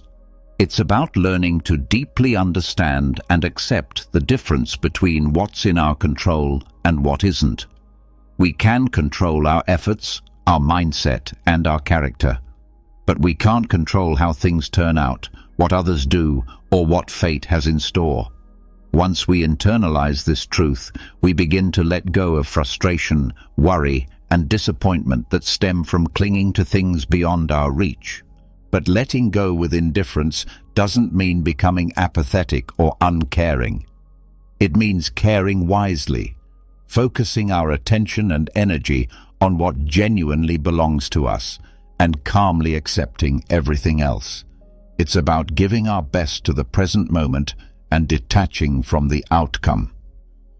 Imagine how much lighter life would feel if you stopped obsessing over every missed opportunity or unexpected setback.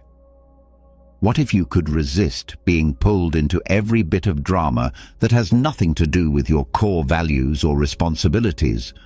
That's the peace that Stoicism offers, a deep, steady sense of resilience and balance, no matter what storms life may bring. To develop this mindset, we must begin with mindfulness. Pay attention to your reactions. Practice gently reminding yourself of what you can and cannot control. Like any valuable skill, this takes time and repetition. Start with the small frustrations of daily life and gradually work your way up to greater challenges. And as you practice, you'll notice something extraordinary. The less you try to control what's out of your hands, the more mastery you gain over your own mind and responses. You'll find a stillness inside you that remains untouched by chaos, a quiet strength that allows you to stay composed and focused, even when life becomes unpredictable. As we move forward on this path, guided by the teachings of Stoicism, we come to understand that our true power doesn't come from external circumstances. It resides within us. It lives in our capacity to choose our responses, to center our attention on what genuinely holds value, and to release our attachments with grace and acceptance. Always remember, the journey to inner peace and lasting fulfillment doesn't lie in chasing recognition, achievements, or material wealth. It is found instead in nurturing our character, in building resilience, and in developing a profound sense of serenity within ourselves. Thank you for walking alongside me on this path today, for being a meaningful part of this Stoic journal. I invite you to keep growing, keep exploring, and keep diving deeper into this ancient yet timeless wisdom by watching one of the recommended videos now appearing on your screen. Together, we continue to evolve, becoming stronger, wiser, and more firmly rooted in the values that lead us toward a life rich in purpose and authenticity. You don't really need anyone, or at least that's what it might seem like at first glance.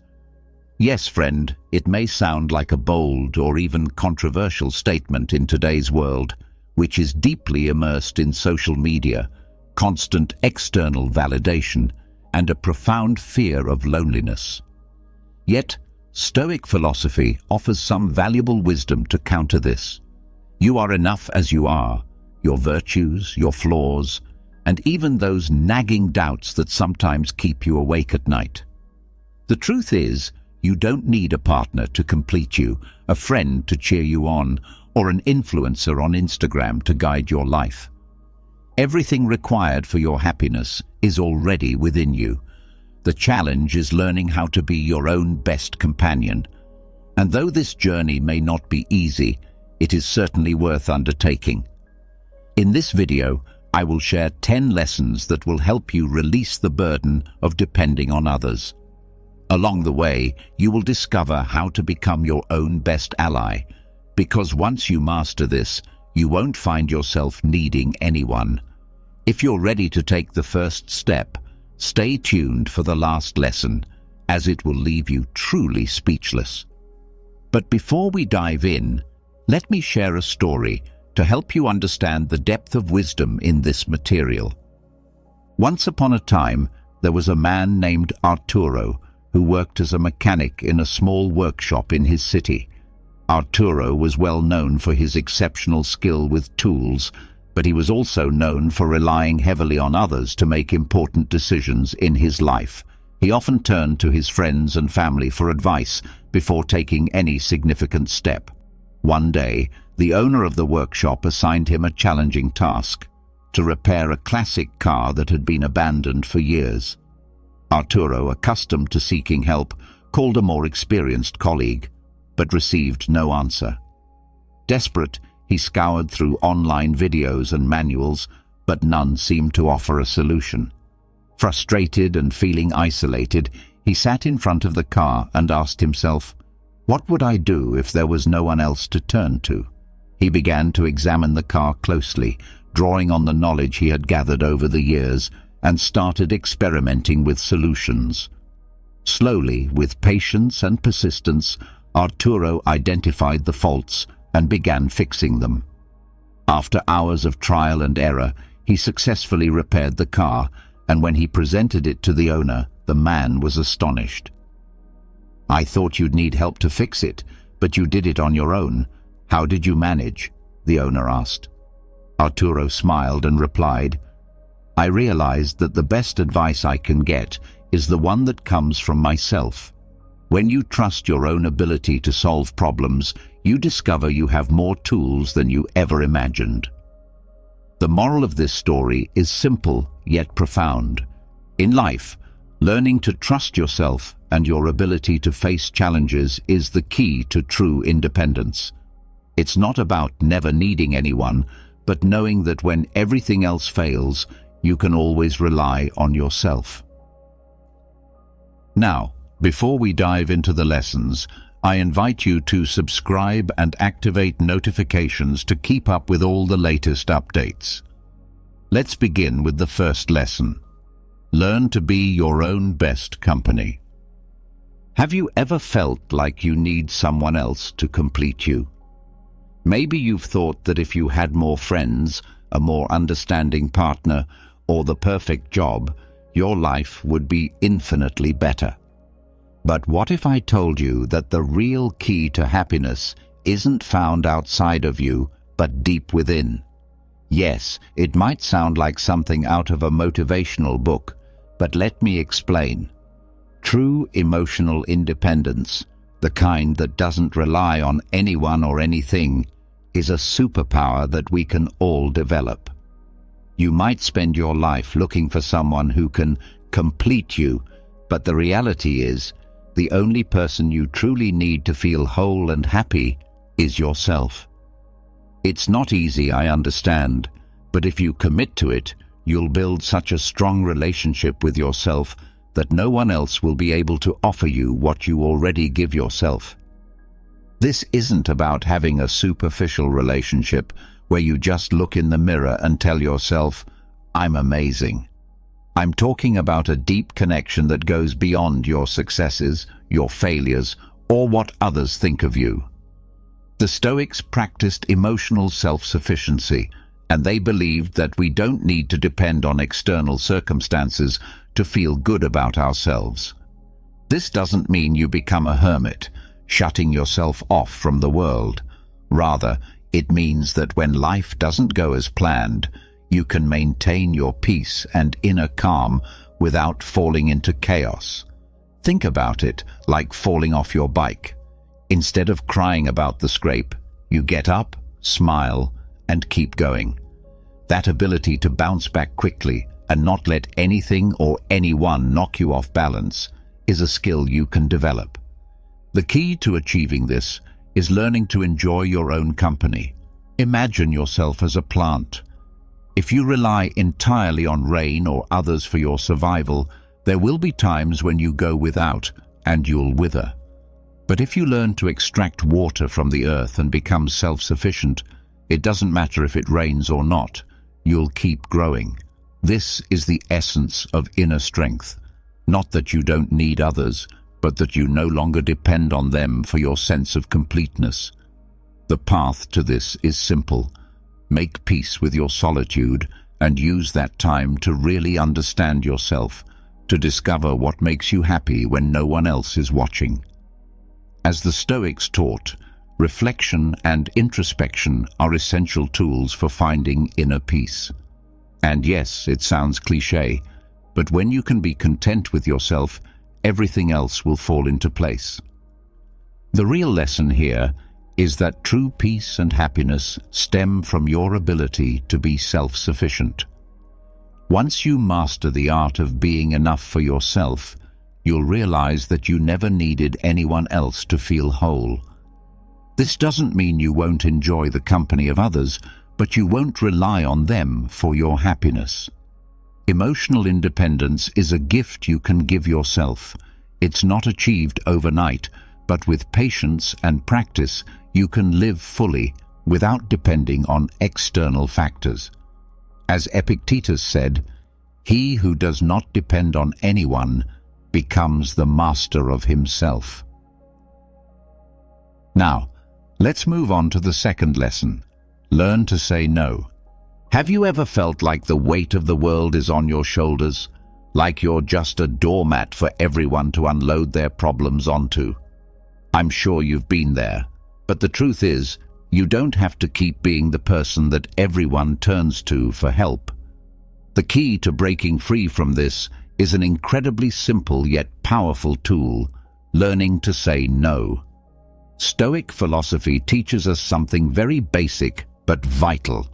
While we can't control everything, we do have the power to decide what we allow into our lives and what we don't. Imagine you're a wall. I know it sounds boring, but bear with me. A wall is impenetrable, and after a while, anything that tries to come in becomes a burden you can't release. Now, think of yourself as having a boundary, not a wall.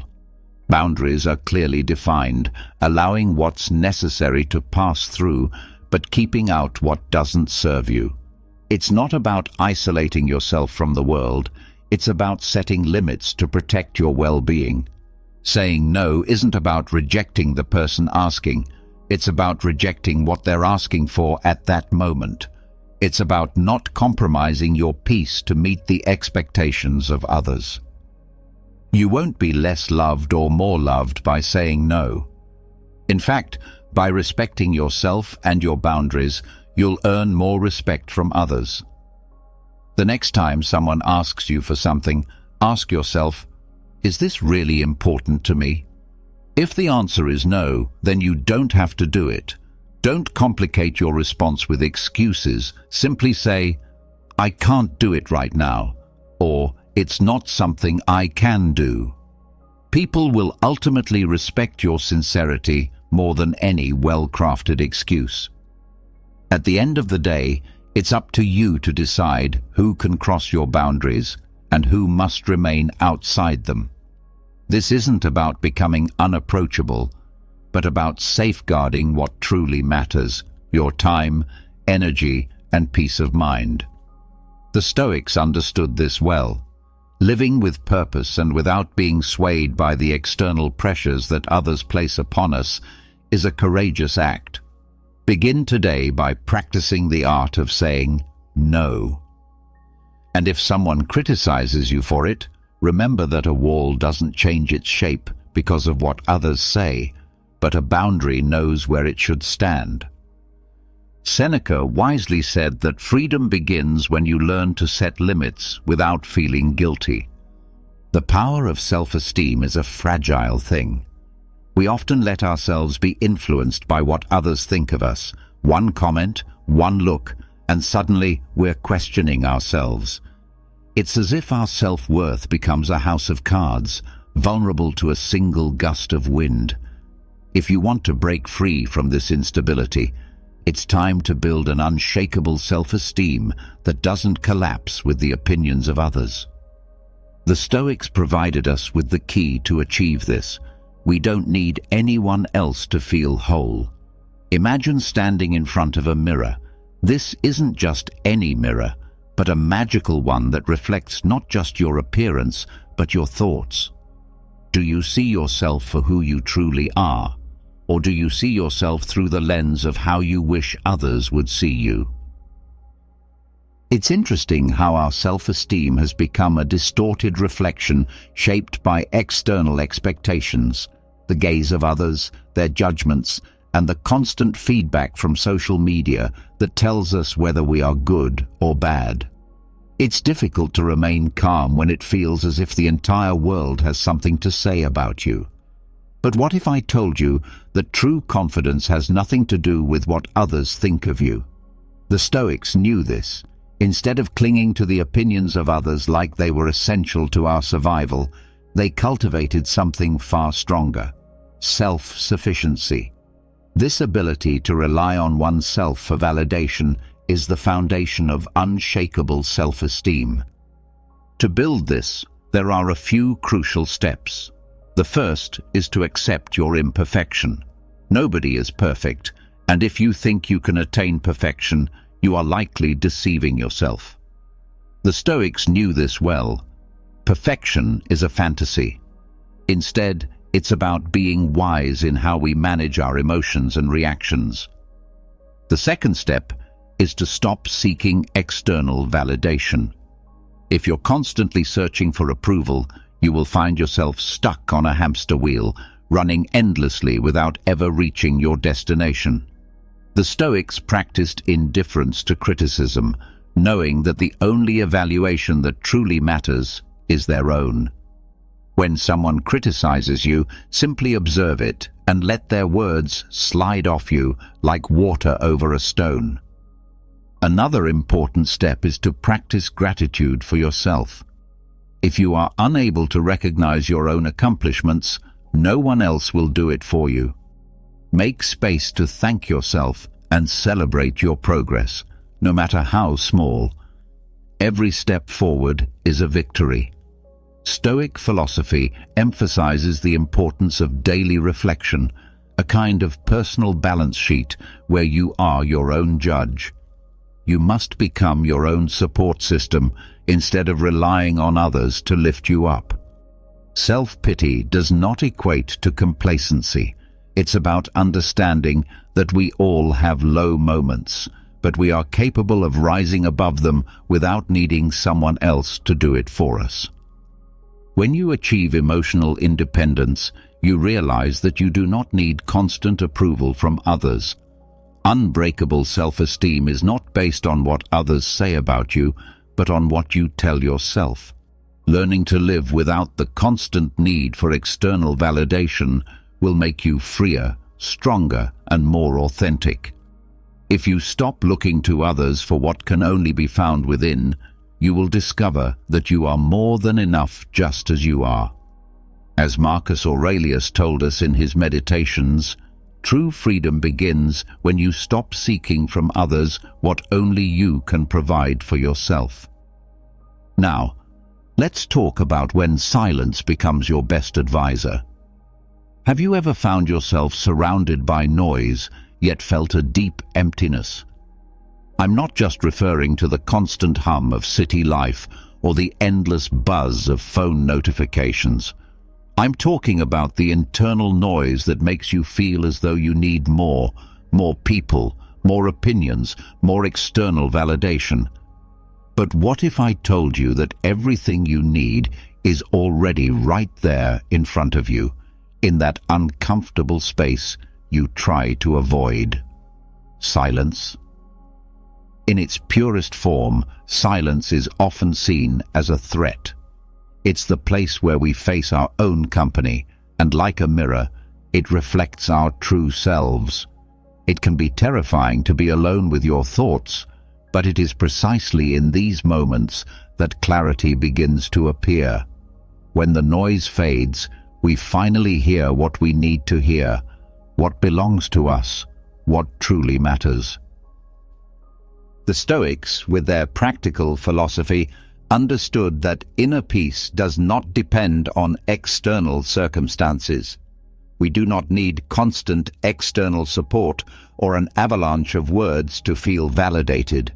They understood that true strength lies in the ability to find serenity even when the world is chaotic.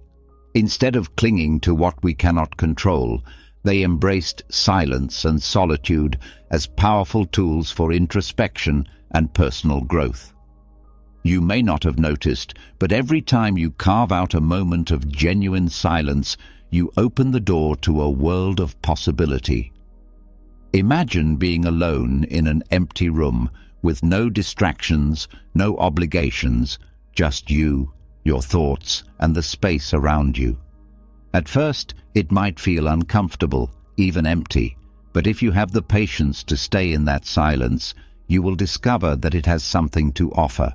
In that space, you can begin to question your own thoughts, emotions, and desires. You may ask yourself why you rely so heavily on external validation, or why you look for answers outside yourself. The truth is that when you learn to listen to your own silence, you realize that you don't need anyone else to find the answers you seek. It is in solitude that you truly discover who you are and what you need to be happy. This is the power of silence. It doesn't force you to be someone you're not. It allows you to simply be yourself. Now, this doesn't mean you should stop relating to others or become a hermit. The key is finding balance. Learning to be alone and in silence teaches you to be less dependent on the opinions of others and to trust your intuition. It helps you find peace within yourself. It's like learning to swim in calm waters. No matter how fierce the storm may rage outside, you remain safe in your own space. No one can take that peace away from you once you've learned how to cultivate it from within. If you find it difficult to make time for silence, start with small moments each day, just a few minutes without music, without phones, without conversations. Even these brief moments will teach you that you do not need the constant company of others to feel complete. Ultimately, the peace and clarity you seek are not outside of you. They are within, waiting to be discovered in silence. Though it's not an easy or immediate process, it is undoubtedly the path to a fuller and more authentic life. Learn to value solitude and silence, and you will see how the noise of the world becomes irrelevant. As a wise proverb says, true freedom begins when you learn to listen to what silence has to tell you. Finally, let's explore the power of being your own hero. Have you ever felt like you needed someone to pull you out of a tough situation? We've all been there. Life isn't always smooth sailing, and sometimes it seems like everything is falling apart. But what if I told you that you don't need anyone else to get you out of the mess you're in? Yes, I know it sounds like a crazy idea, but the truth is that everything you need is already within your grasp. We've been sold the idea that we need a hero, a powerful figure who will swoop in and save us when times get tough. Movies, books, and television constantly reinforce the belief that someone else with extraordinary abilities is always there to rescue us from our troubles. But that's just a fantasy. The hero you've been searching for is already inside you. Yes, it's easier said than done, but the Stoics offer us a valuable lesson. You cannot control everything that happens around you, but you do have control over how you respond to it. Stoic philosophy invites you to view challenges as opportunities to strengthen your character. Instead of waiting for someone to come and solve your problems, why not become the hero of your own life? You already have all the tools you need, you just need to use them. The first step is to stop expecting things to change magically. The world is not going to adjust itself to make things easier for you. While it's true that life is filled with difficulties, sometimes overwhelming ones, once you realize that the only thing you can truly control is your attitude, everything will shift. This is where the magic lies.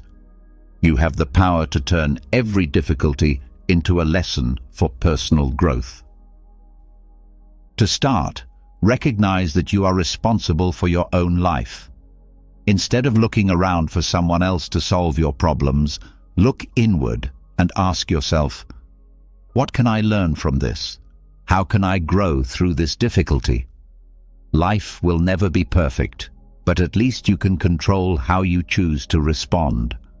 Make your challenges the raw material for your evolution. It won't always be easy, but that is the key difference between being a passive observer of your life and becoming the protagonist. Remember, power doesn't come from outside, it comes from within. If you let your thoughts and emotions control you, your life will always be at the mercy of what happens around you. But if you take control, you will become the hero of your own story, rising after every fall. There's no need to rely on someone else for strength. You already have everything you need to move forward. You just need to learn how to use it. Be the hero of your life without depending on anyone else for success. Life is yours, and only you have the power to decide what to do with it. So the next time you feel lost or in need of external help, Remember that everything you need is right in front of you, your own strength. As Lao Tzu once said, the hero you seek won't come to save you because you were never in danger. You just needed to realize that you were always safe. Have you ever felt like you're carrying a huge weight on your shoulders even though you're surrounded by people? It's like carrying an invisible backpack full of stones, draining relationships, thoughts that never let you breathe, worries that add up to nothing. The good news is that you don't need anyone else to help you carry that burden. You can stop carrying that backpack on your own. This is where emotional minimalism comes in. But don't worry, I'm not talking about cutting people out of your life. I'm talking about learning to let go of what you really don't need. And believe me, it's not as complicated as it seems. Emotional minimalism is like doing a spring cleaning for your mind. You take a moment to assess what you've accumulated over time.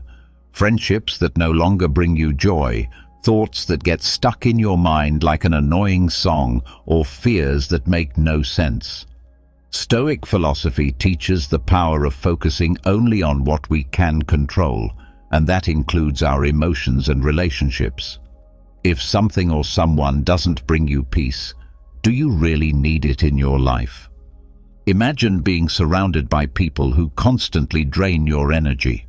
It's like being at a party where everyone is talking, but no one is listening. Every time you try to express yourself, someone adds more weight to your shoulders without you even realizing it. The worst part is that you get used to it, until one day you can't carry it any longer. The key is to identify the relationships and thoughts that steal your energy and learn how to let go of them without feeling guilty. So how can you start? The first step is to recognize if someone or something is leaving you drained. Start by questioning what it truly brings to your life. Sometimes we cling to things simply because we're used to them, but in reality, this extra weight is only holding us back. The same goes for expectations, those that tell us we need to be someone we're not or have something we don't. Here's the truth. You don't need all that. The Stoics understood this well. If you learn to free yourself from what you cannot control, you liberate yourself from unnecessary suffering. You don't need others to validate you or the world to bend to your wishes. Accepting that you are enough, just as you are, is a huge step. The next step is a bit radical but effective. Start saying no. Sometimes the greatest gift you can give yourself is learning to reject what doesn't serve you. It's not about being selfish, it's about protecting your energy.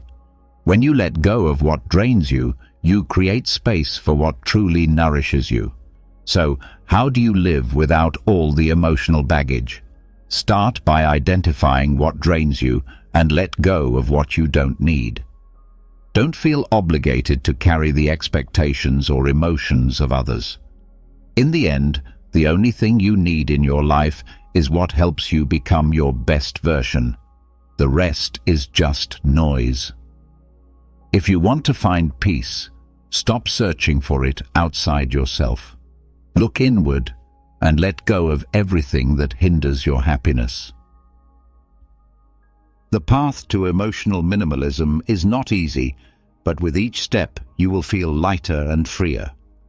As Brian Tracy once said, you don't need anyone else in your life to be happy, just yourself. Have you ever thought about what it really means to be free? I'm not talking about the freedom to do whatever you please, like skydiving or eating pizza at 3 a.m., though that certainly sounds fun. I'm talking about the real kind of freedom, freedom that allows you to live life on your own terms, without the pressure of a boss, a lender, or a credit card controlling your every move. That's the kind of freedom that financial autonomy provides. And as you may know, true freedom is not free. Want to be independent? You have to earn money and stop spending more than you have. The problem is, We're not talking about a video game where you can restart every time you fail. In real life, taking control of your finances is more like learning to ride a bike. At first, you fall and scrape your knees, and you might wonder if it's really worth it. But if you persevere, eventually you'll be able to go wherever you want without depending on anyone else. First, you have to understand that financial freedom doesn't just happen on its own. It's not a gift someone hands to you in a box. The truth is, everyone who has achieved financial independence has worked hard to free themselves from the chains of money. There are no shortcuts. It's not just about earning more, it's about managing what you already have. This is where Stoic philosophy comes in, accepting that life isn't always easy, but the key lies in how we respond to difficulties. The Stoics knew that the true source of freedom is controlling what we can control, and you, my friend, can control your finances. Start by making a realistic budget. I know it might sound boring, but think of your life like a game of chess and your budget as your strategy. Without it, you're just moving pieces without purpose. When you know exactly how much money is coming in and going out, you take the first step in making money work for you rather than the other way around. Get rid of debt as if it were a parasite. Debts can sneak into your life without you even noticing, and before you know it, they've become the worst kind of tenant, staying longer than they should. Do your best to eliminate them as quickly as possible. Invest in your future, because financial independence isn't achieved just by saving. You need to make your money work for you. This doesn't mean rushing into stocks without understanding them, but over time, you'll realize that if you do it right, your money can grow, just like a well-watered plant. Be mindful of your spending. There's nothing sadder than living on autopilot, spending money on unnecessary things. If you learn to say no to those impulsive purchases, you'll be taking significant steps toward financial autonomy. Remember, what you don't see, you won't spend. Being free doesn't mean having piles of money under your mattress. It means having control of your finances and not depending on anyone to keep you afloat. Most importantly, it means having the power to make decisions without worrying about the economic consequences. Financial independence is not something that is simply handed to you. It is a decision, a journey that requires careful, consistent effort. It is something you must gradually build, step by step, through dedication, sacrifice, and strict discipline. True freedom, in its purest sense, cannot be bought or traded. It is earned. This is a truth that I am here to share with you, my friend. Real freedom doesn't come from what you own, but from your ability to manage what you have. Your happiness is not determined by others, but by how you control and manage your own thoughts, actions, and emotions. It is quite fascinating how, almost without realizing it, we often give away the keys to our happiness to others. We do this with the hope that if someone else takes care of our emotional needs, life will become easier. We tend to think that if we have the right person by our side, everything else will fall into place. But what if I told you that your happiness has nothing to do with other people? In reality, you are the sole owner of your happiness. I know it may sound strange, but keep reading and you will begin to understand. The truth is that no matter how hard we try, we cannot control the emotions of others, and we certainly cannot place the responsibility for our happiness in their hands. Think about it. What happens if the person you expect to make you happy decides not to fulfill that role? Or worse, what if you become someone who constantly seeks approval from others to feel good about yourself? That kind of happiness, based on external validation, is unstable and unreliable. It is like trying to build a house on sand. No matter how many times you decorate the exterior, the foundation remains weak and unsteady if it is not grounded in self-control and personal understanding. Acknowledging that happiness is within your own hands is empowering, but it is important to recognize that achieving this internal peace is not easy. It requires deep and consistent effort to stop placing the responsibility for your well-being in the hands of others. The first step is understanding this truth. You must learn to be content with yourself without depending on external sources. While you may not have control over the things that happen around you, you do have control over how you respond to them. It's not about avoiding life's challenges, but about learning to navigate through them with the serenity that comes from knowing that everything is temporary, and you, at your core, will remain strong and resolute. So, the next time you feel trapped by the opinions or actions of others, remember this: you are the only person who has the power to decide how to live your life. Happiness does not come from outside sources. It is something that is cultivated from within. Once you learn to be happy on your own, you will not need anyone else to feel complete. After all, if you don't learn to be happy by yourself, who will do it for you? Let me make this very clear, my friend. Happiness is not something you will find in others. It is in how you choose to perceive the world around you. Now, let's talk about strength in adversity. Have you ever felt like the entire world is crashing down around you? Problems seem to multiply in ways that make you feel utterly helpless, as though you don't even know where to begin. In those moments, it's natural to think, who can save me from all this? But let me tell you something important. You don't need anyone to rescue you from life's difficulties. What you need to do is learn to adopt a Stoic mindset. Stoic philosophy is not just a collection of ancient ideas meant to make someone appear wise. It is a powerful emotional survival guide that teaches you how to stand firm during life's toughest moments. Rather than waiting for someone to swoop in and save you, Stoicism trains you to become the hero of your own story, no matter how dark the circumstances may get. Far too many people spend their lives waiting for fate or someone else to help them, but that's not how you learn to endure through life's challenges. The true strength comes from being able to remain calm and resilient no matter what life throws your way. The Stoics, who lived during times of war and great turmoil, understood that nothing outside of ourselves can truly bring us down, only what we allow to affect us. The key to your personal power lies in understanding the difference between what you can control and what you cannot. You can control your thoughts and reactions, but you cannot control others, the weather, or the unexpected phone call from your boss asking you to do something you hadn't planned. What you can control, however, is how you choose to face these challenges. I am not suggesting that you should become a cold, unfeeling robot. What the Stoics propose is that instead of being swept away by an emotional tide, you learn to swim against the current.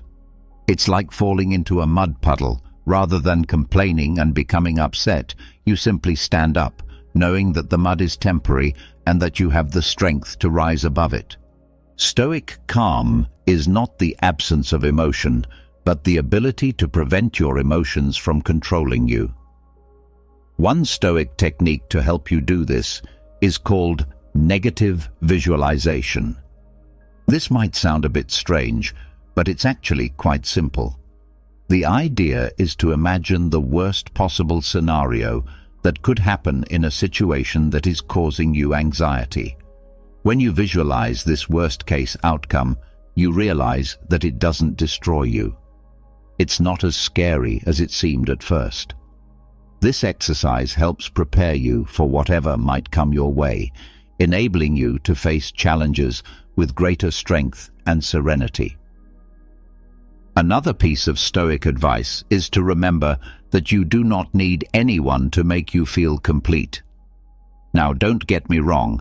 I am not saying that you should stop loving your friends or stop appreciating the support of those who care about you. But emotional dependency on others is an obstacle. When you learn to manage your own emotional life and find peace within yourself, you come to realize that you don't need anyone else to be your anchor. True strength comes from within. When you cultivate this inner strength, you'll realize that you can face any storm without losing your peace of mind. Life will continue to present challenges. That is inevitable, but it's how you respond to those challenges that truly defines your journey. Stop waiting for circumstances to change before you can find peace. Take control of your life and face whatever comes your way with the calm confidence of a modern Stoic. True peace is not the absence of problems, but the ability to choose how you respond to them. Finally, let's explore the idea of being everything you need. Have you ever stopped to think that you don't need anything or anyone to be happy? It may sound strange, especially in a world where so many people are searching for something or someone to make them feel complete. But bear with me, because this is where things get interesting. When you learn to become everything you need, life transforms in ways you can't even imagine. The first thing you need to realize is that depending on others to feel happy is not only a myth, it's a mistake.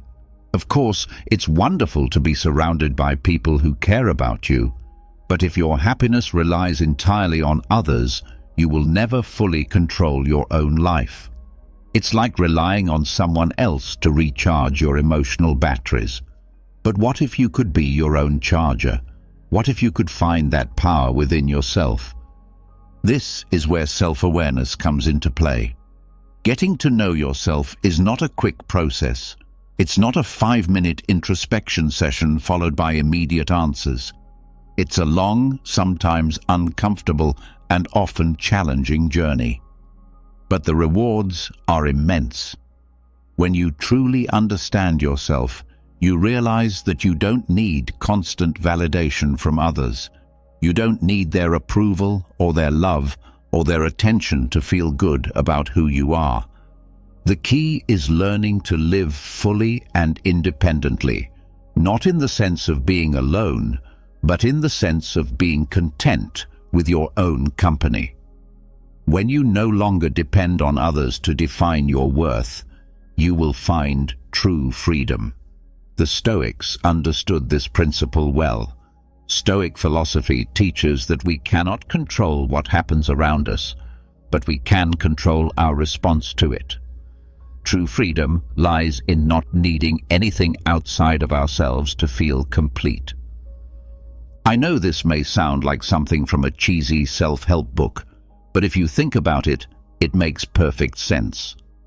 When you base your happiness on people or circumstances, you are always on an emotional roller coaster. But when you take control of your own life, no matter what happens around you, and realize that you already have everything you need within you, you find peace. So, how do you get to this point? First, let go of what you cannot control, the opinions of others, their malicious comments, and the external expectations placed on you. Stop carrying around all that unnecessary weight. Make a conscious effort to truly understand yourself. Ask yourself the deep, difficult, uncomfortable questions. Discover what you really like, what makes you feel good without anyone telling you what you need to feel complete. The next step is to cultivate emotional independence. This is not about being alone. It's about being at peace with yourself, enjoying your own company, and not feeling like you need anyone else to make you feel whole. With every step you take toward this independence, you'll be closer to realizing that you are everything you need to be. Life is about understanding that happiness doesn't come from the outside world. It comes from within.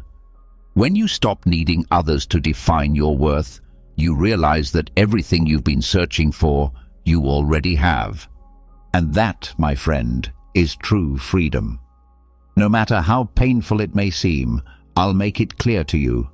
Fulfillment doesn't come when you find what you're looking for. It comes when you realize you already had everything inside of you all along. If you've made it this far, write in the comments, "I don't need anyone to be happy." I encourage you to subscribe, turn on notifications, and comment so that YouTube knows these videos are helpful to people like you. This motivates us to keep creating content like this. Thank you for your time and support, and I'll see you in the next video.